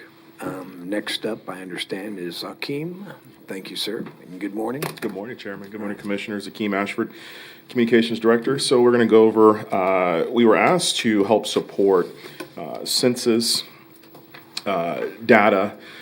So basically, the folks at the Census 2020 are asking for an extension as they tabulate the responses and collection of information. And we've been asked to send a letter of support from the county commissioners, as well as other counties across the state, to support them in their efforts of an extension deadline past the December 31st deadline. There's really no date at this point they're asking for, but essentially this letter that you have before you basically asks for the extension for a number of reasons. I did work with some folks that we work with through the census kind of process overall, including Stephen Banks. And there are a number of things in this letter that I'd just like to kind of bring your attention to. On the second paragraph there, it says, the pandemic has created a unique challenge for the census workers, especially in non-response follow-up practices when a household does not self-report census responses. Under normal conditions, census officials would visit these households to gather responses, but in-person follow-ups has only become more difficult due to concerns regarding COVID-19. So COVID-19, really the kind of the pandemic of today, is really kind of their underlying reason of why they need a little bit more time, essentially. Then on the back page there, it kind of talks about numbers and the counts for the folks here in Kansas. We would not just see the effects of an undercut in Washington, D.C. Every community in Kansas would be directly affected. The census will guide the allocation of more than $1 trillion worth of federal funds, meaning that even a small undercut could cost our state hundreds of millions each year. And so the idea is, once you all approve this, we will then send it to every one of our congressional legislators, including Moran, Estes, Senator-elect, and get this letter to them. So with that, I'll stand for any questions or comments that you may have. Okay, I think this is a good letter. I guess it's consistent with other stuff. I would recommend that we let all 5 commissioners sign the letter, not just the chair. I think that would be more appropriate. I'll stand for any other questions. Other than that, do we have to have this as an agenda item tomorrow or something to approve, Mike? Formal action? I'm sorry? I mean, can we just approve this? We just put it on the extra item for tomorrow's business to formally approve? I think you can certainly take it off agenda tomorrow. It wasn't a regular agenda item, but Yeah, okay. If it's the will of the commission, then we'll just do an off-agenda item tomorrow. But Commissioner Howell? Thank you, Chairman. Just curiously on S 4571, what's the extension allow? How much longer would it allow this to go on? Do we know? I didn't see anything in that bill, Commissioner, but I'll definitely take a look at it, and I can report back to you. Appreciate you creating the letter. I'm the one, I think, that sent this to everyone to hopefully, consider this option. I think it's the right thing to do, and I certainly support the letter. I do think we ought to understand exactly how much of a delay we're talking about, because essentially the census is needing to be completed before redistricting can happen, which is obviously a thing we have to do next year. So just want to make sure we don't lose track of the what we're supporting here. That's all. Thank you. Yes, sir. Commissioner Cruz? Thank you. So the challenge is trying to get everybody counted so that we don't lose any of those federal funds. But is there a flip side to delaying? I mean, before we go ahead and say yes, I mean, are there any, other than, I mean, I get it that if we don't count everybody, we're not going to get those funds. So is there anything else we need to consider? To answer Commissioner House, I'm pretty sure it's a 90-day deferral, but we'll validate that. And I couldn't see anything, and our federal lobbyists could not see anything that would be a harm on that. To get the data right is the theme of this to start with. but I don't think that there's any negative to delaying, as long as it's within a reasonable time. And I think 90 days probably in this case is reasonable.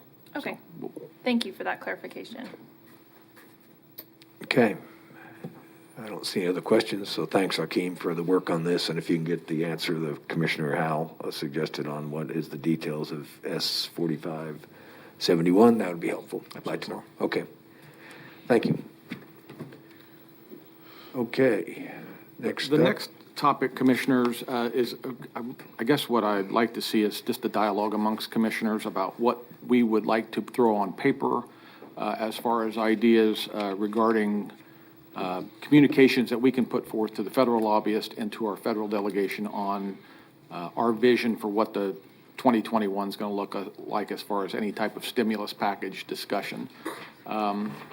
Lindsay has some ideas which she has shared with me, and we'll kind of tag team those, but I think we'd like to hear from Commission first of what you all see as important for, I think maybe we could think about short-term, long-term. The first 2 quarters of 2021, I think, are critical, and then anything thereafter that we could send to our federal lobbyist and perhaps share with NACO as well. So, Chairman, I'll just let you open it up. If there's, we can, and Kate will be logging on the screen your comments so that we have notes at the end of this to where it will help Akeem formulate this into an official letter for the commission to approve.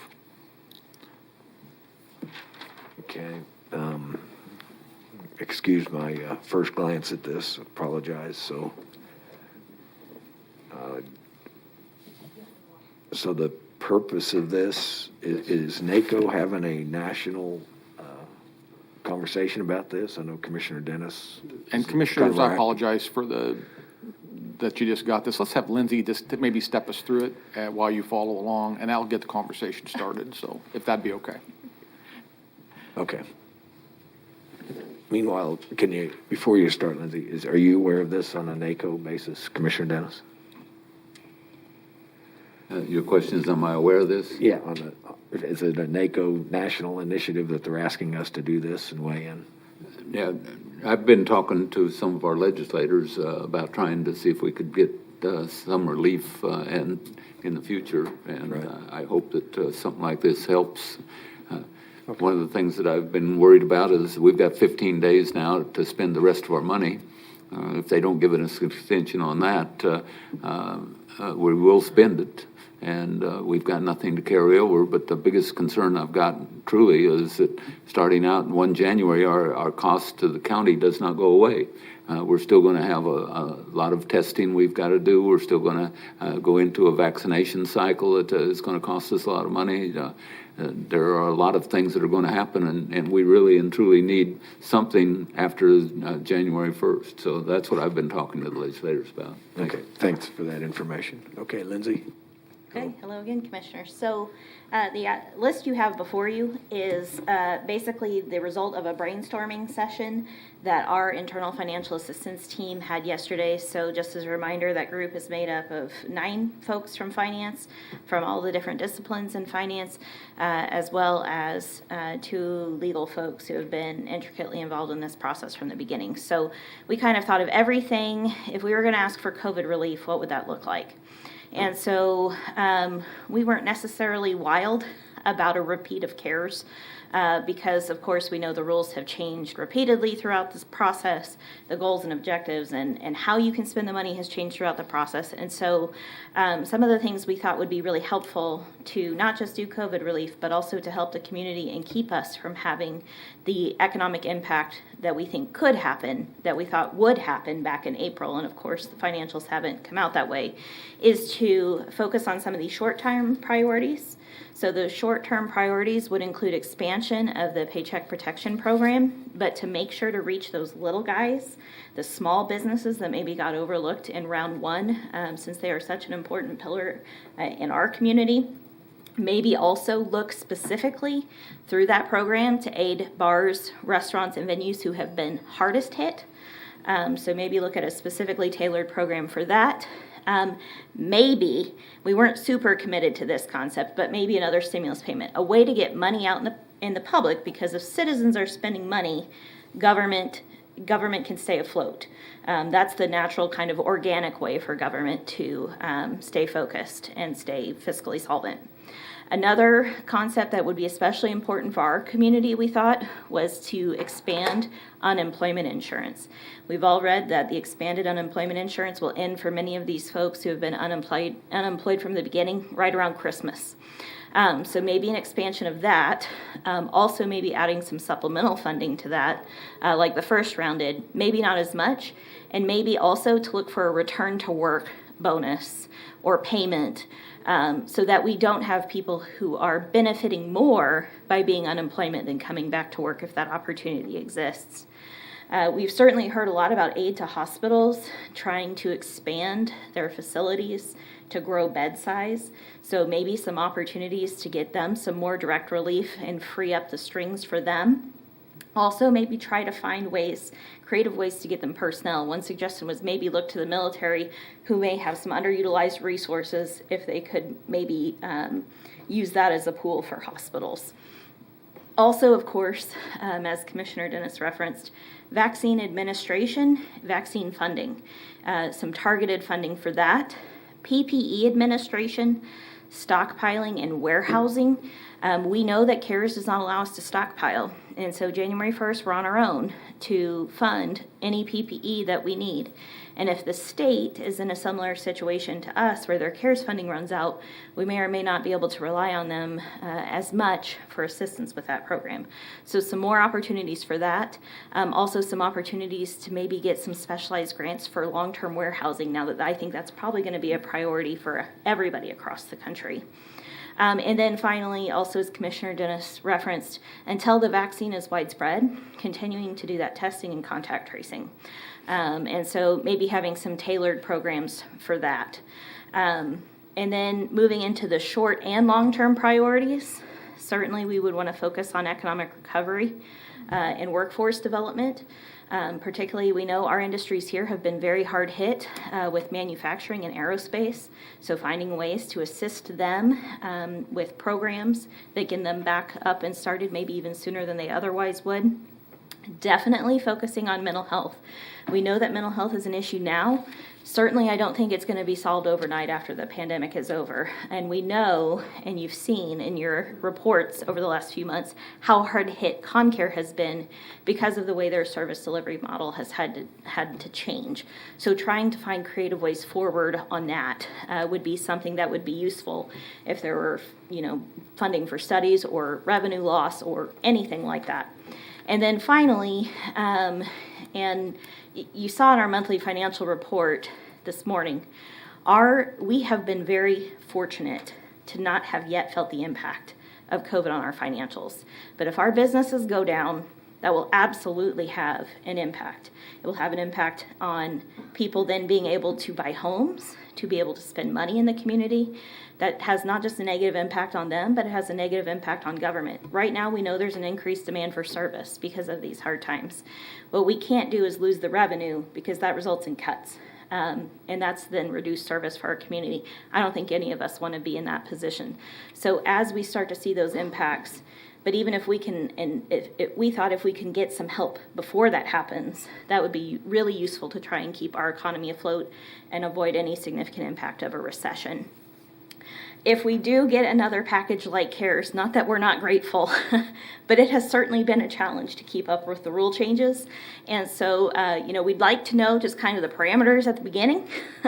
We'd like to have maybe a little bit more flexibility in terms of getting the money out the door to the people who need it. Without so many restrictions. Not that we don't want to take good care of federal taxpayer money, but we want it to be useful. And then we maybe want a few weeks where we can breathe after December 30th to get everything closed out before a new planning process starts. We did think that as a group, it made more sense to have the states maybe administer some programs. They have the Department of Labor. They have the Secretary of State's office with business filing information. All of that is information we're having to compile from people who would like funding. That's not necessarily expeditious. There are more efficient ways to do that. Certainly, we would be willing to help administer any of that. And if it comes to us, we'll do it, but it just seems like there might be more efficient ways to do that. So those were the things that our little group brainstormed and wanted to talk about for your consideration.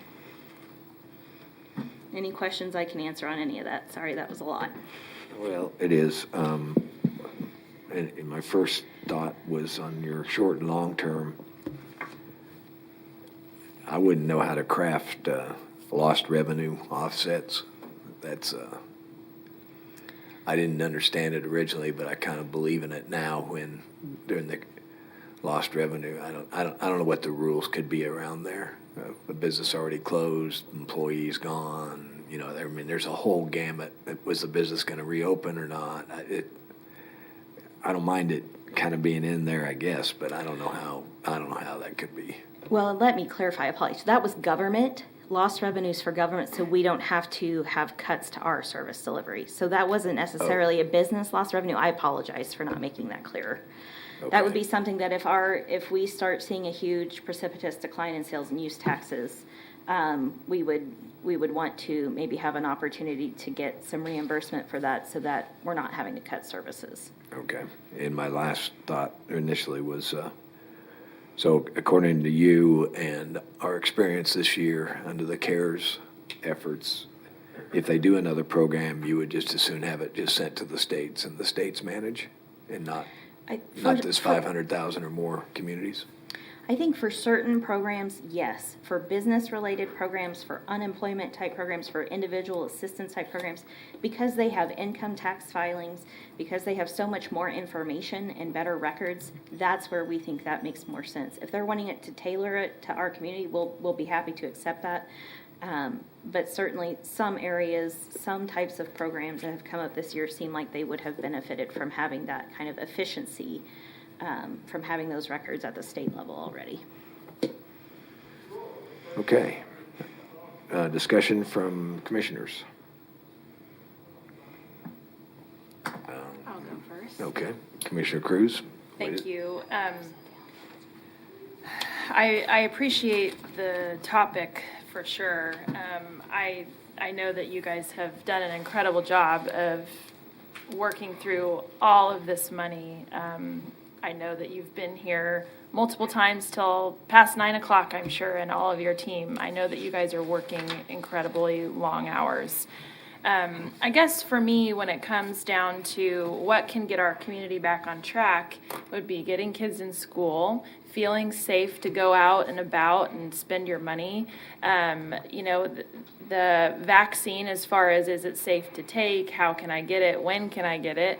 Those are kind of the things that, when you talk about economic recovery and getting people back to however they're going to spend their days, whether it's spending money or going to work or, hopefully getting back on track the best they can. But as a county government, one thing that we need to really focus on is how are we helping our employees with mental health? How are we managing that for the entire community when we know that people aren't accessing services? So, just basic life skills, right? People want to go to work so they can put money in their bank account, so they can put food on their table. I think that's really where I come from. Obviously, we want to make sure that we have enough PPE for our community or for our first responders, for those who work in our, for the public. And I think we have, and thank you, Tim, for showing up to my Citizens Advisory Board the other night. There was a question about vaccine distribution, and I know that we did it with H1N1, and so how much are we going to have to spend? Where is that money going to come from? I feel like that's the biggest kicker right now for a lot of folks. Is the vaccine safe, and when can I get it, right? And how do I get it, and where do I go? So making sure that we have that kind of money available, I think, is one of our top priorities. The other thing is getting kids in school. So I don't know how we manage all of those things. I know that was a very random thought process that I just had, but those are getting thrown at me just right now. So I would say getting kids in school, mental health, focusing on our businesses to make sure that they feel safe and confident to have consumers come in to spend money and spend time in their places so that we can get our economy back on track. It's so important. We had, before this pandemic, I mean, we have a very one sector kind of, right? We have manufacturing. What other things can we bring into our community so we aren't heavily reliant on one sector? I think it's important that we diversify, and I know that there's a lot of efforts going toward that, and so I appreciate those efforts. But when we look at our economy, how do we think aggressively? How do we think in a new way and not just go back to our old way? Because when we're heavily reliant on one thing, what happens when those people leave our community because there isn't the production line that was before? So those are all the kinds of thoughts that I'm having when I'm thinking about moving forward into 2021 and how we're going to get things back on track, but in a better way.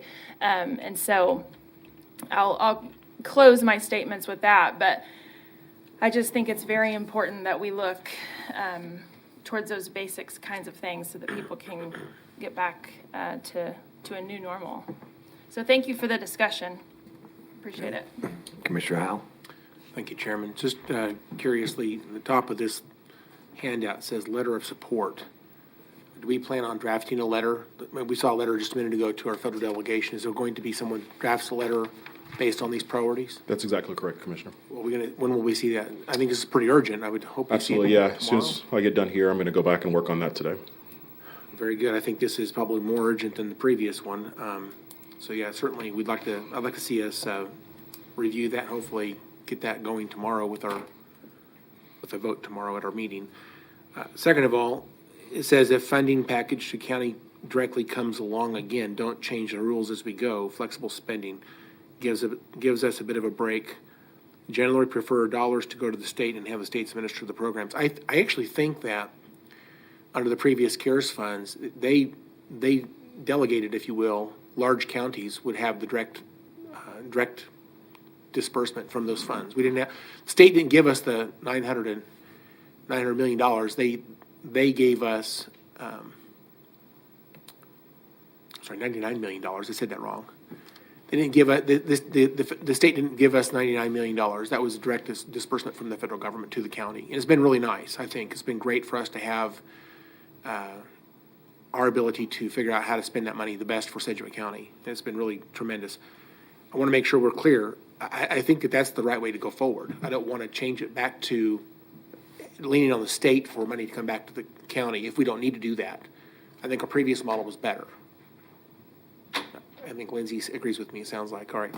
So I guess my point is if we're going to write that letter, I want to make it really clear that large counties, I think, have the capabilities of receiving those funds directly rather than leaning on the state. Go ahead. Oh, excuse me, Commissioner, I just want to clarify. I think our group thinks that at least for some programs, it probably would be better to go to the state and not come directly to the county for those things where it's like the individual assistance or maybe business support, just because of the data that the state has that we don't have ready access to. So I would clarify that portion. Do we need to clarify that for this letter so that they understand what we're asking for then? I think so, yes. So this was just the brainstorming of staff. I think the hope is today we can, and Akeem can clarify this, I think the intent today is to get what you guys think. This is just what we think. All right. Generally, I think it's a good idea to have a letter, so thank you very much for the proposal.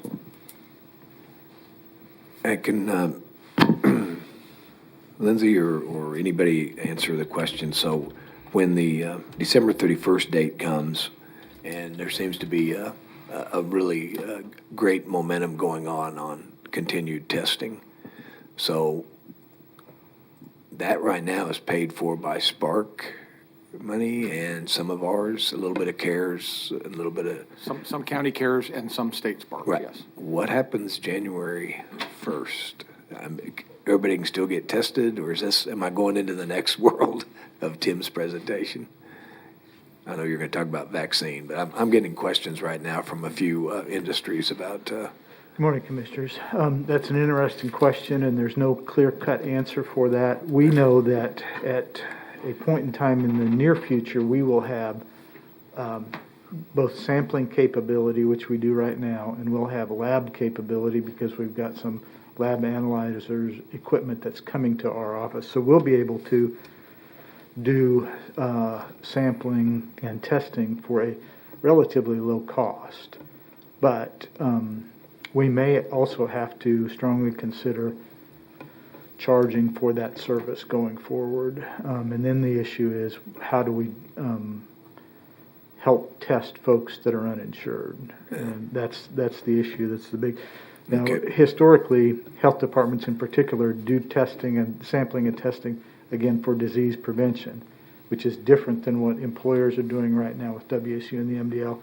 I don't think there's anything that would stop them from doing that on a private basis, but we're more concerned about disease prevention, particularly amongst the uninsured. So we'll have to figure that out. Okay, well, I guess you're answering what is the gray area. So maybe in this letter, we need to advocate that we would really like continued funding, testing funding support, if we can add that in there. Absolutely.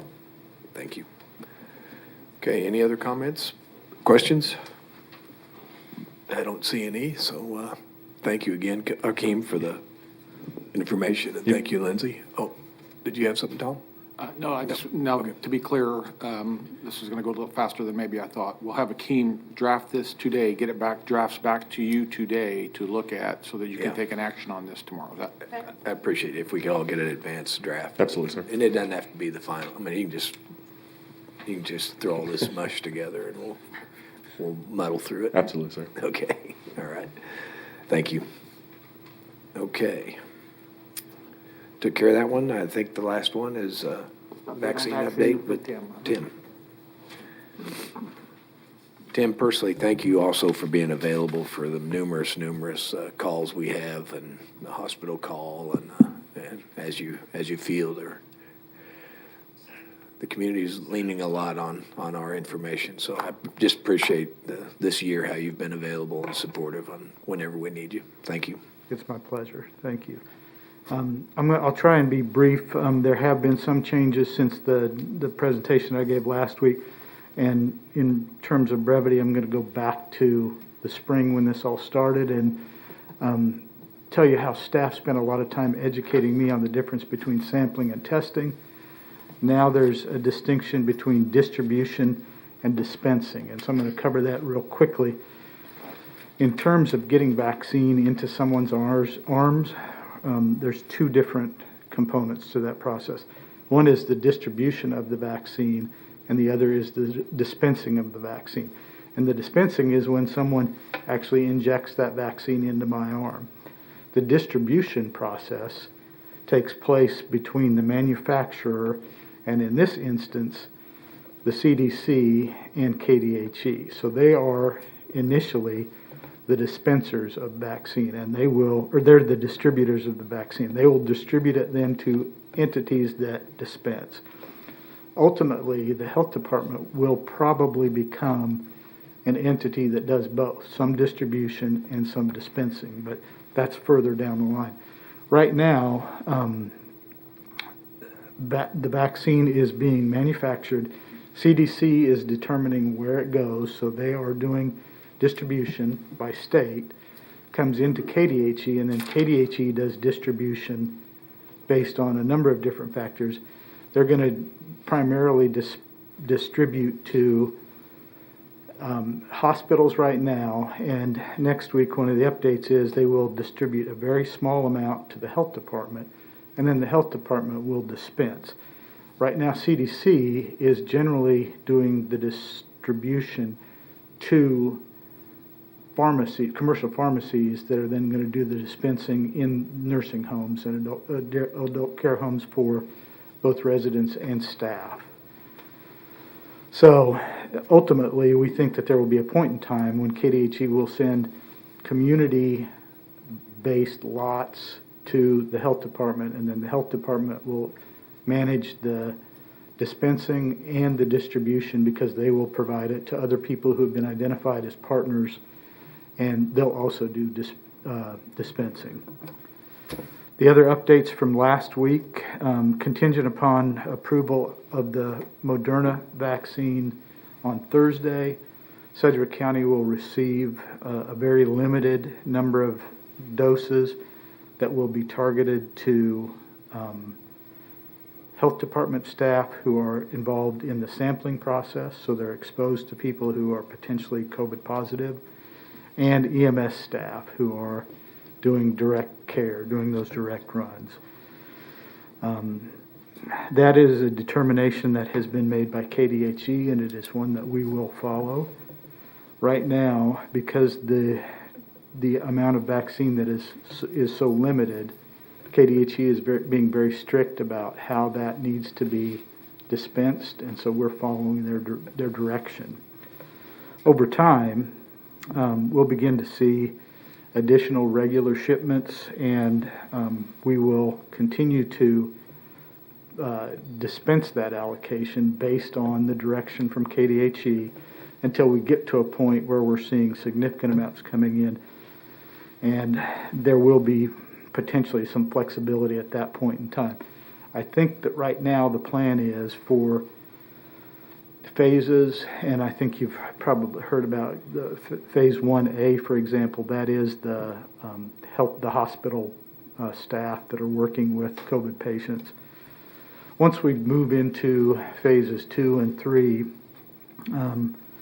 there will be some additional flexibility, but I think the intent right now is to complete all of the phase 1, vaccinate all the people that fall into that phase 1 category, then move to 1B, and then move into 2, and then move into 3. So theoretically, we will make sure that everybody that's in phase 1A gets vaccinated, and we know that we will probably not receive in the community enough vaccine to cover all of that group initially. But again, as vaccine is being manufactured and distributed on a regular basis, we'll get that all caught up.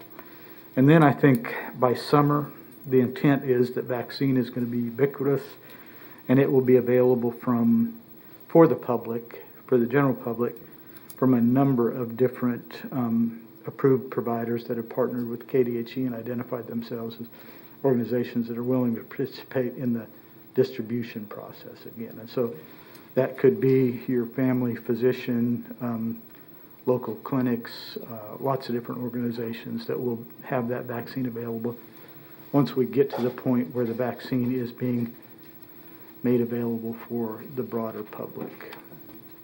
So the big update is we've got some vaccine coming theoretically next week for our health department and EMS folks.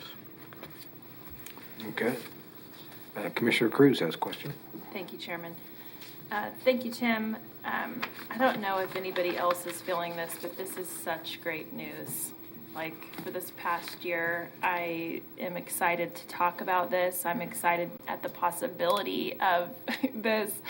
I would like to see, if we have a certain amount of number of our healthcare system that are getting it first in the 1A phase, and then what's the number in the second phase, the number in the third phase, just to kind of give people an idea. When we were on the hospital call, we had some questions around how we're going to communicate this to the public, just because it is such a hot topic. And I don't think we can over communicate this.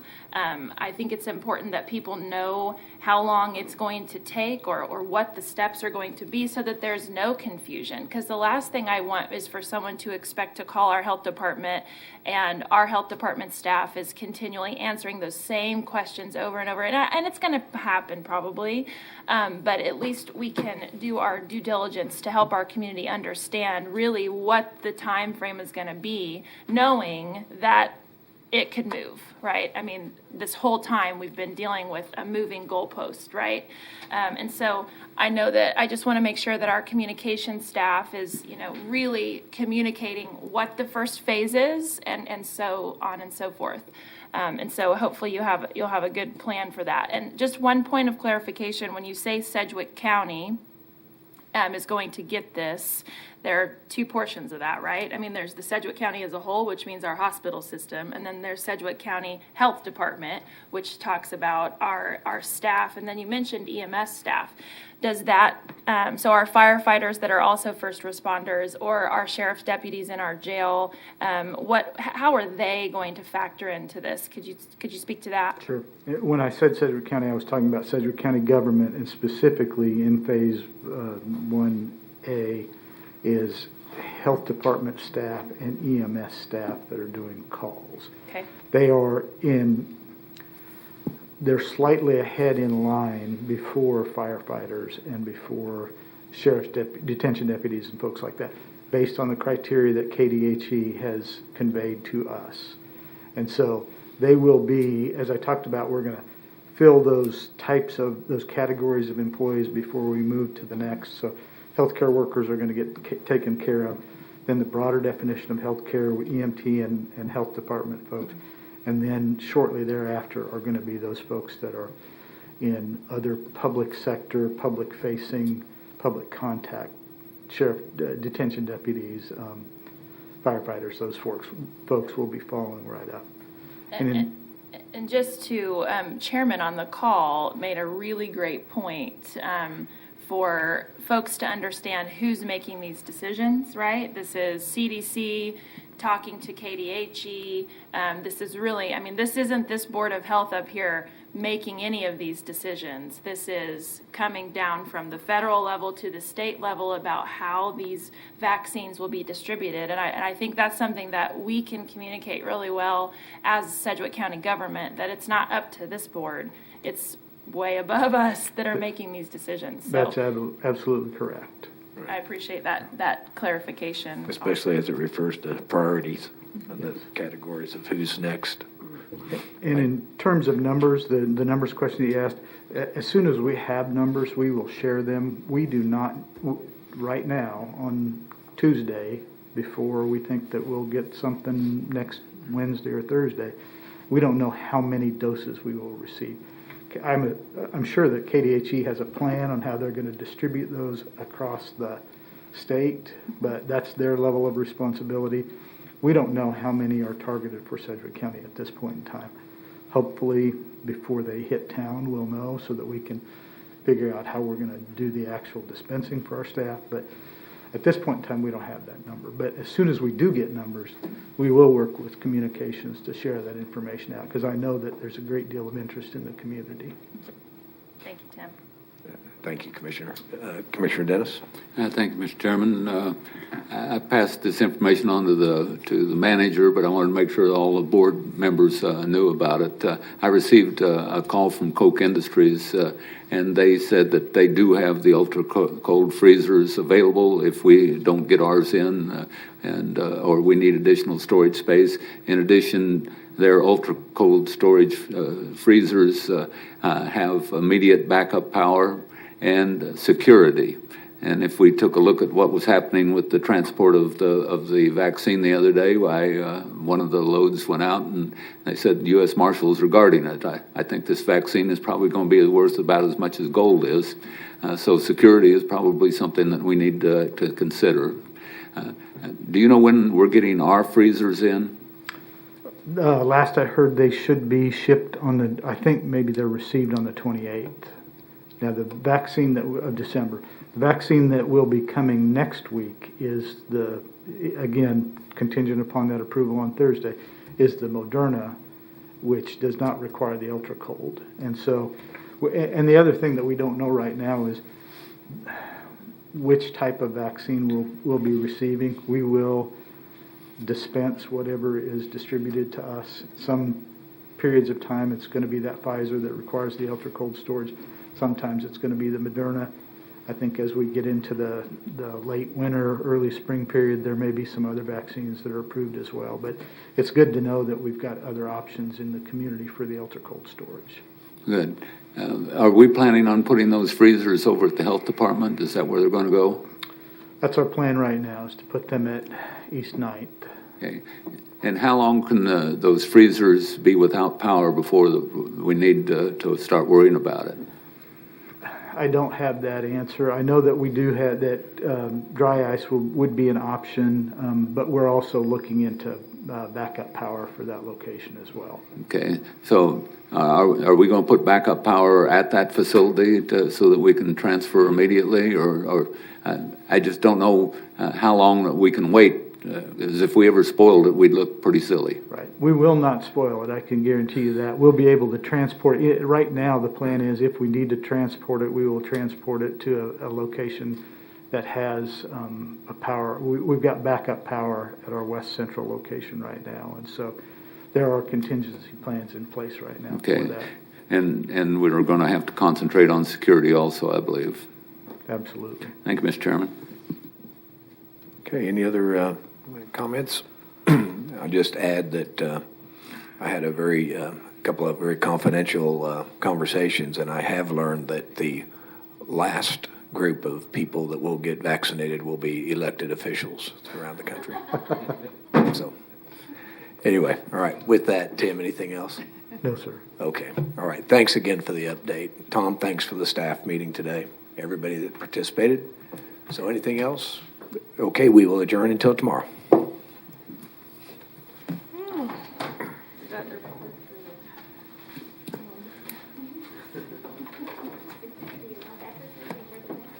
So.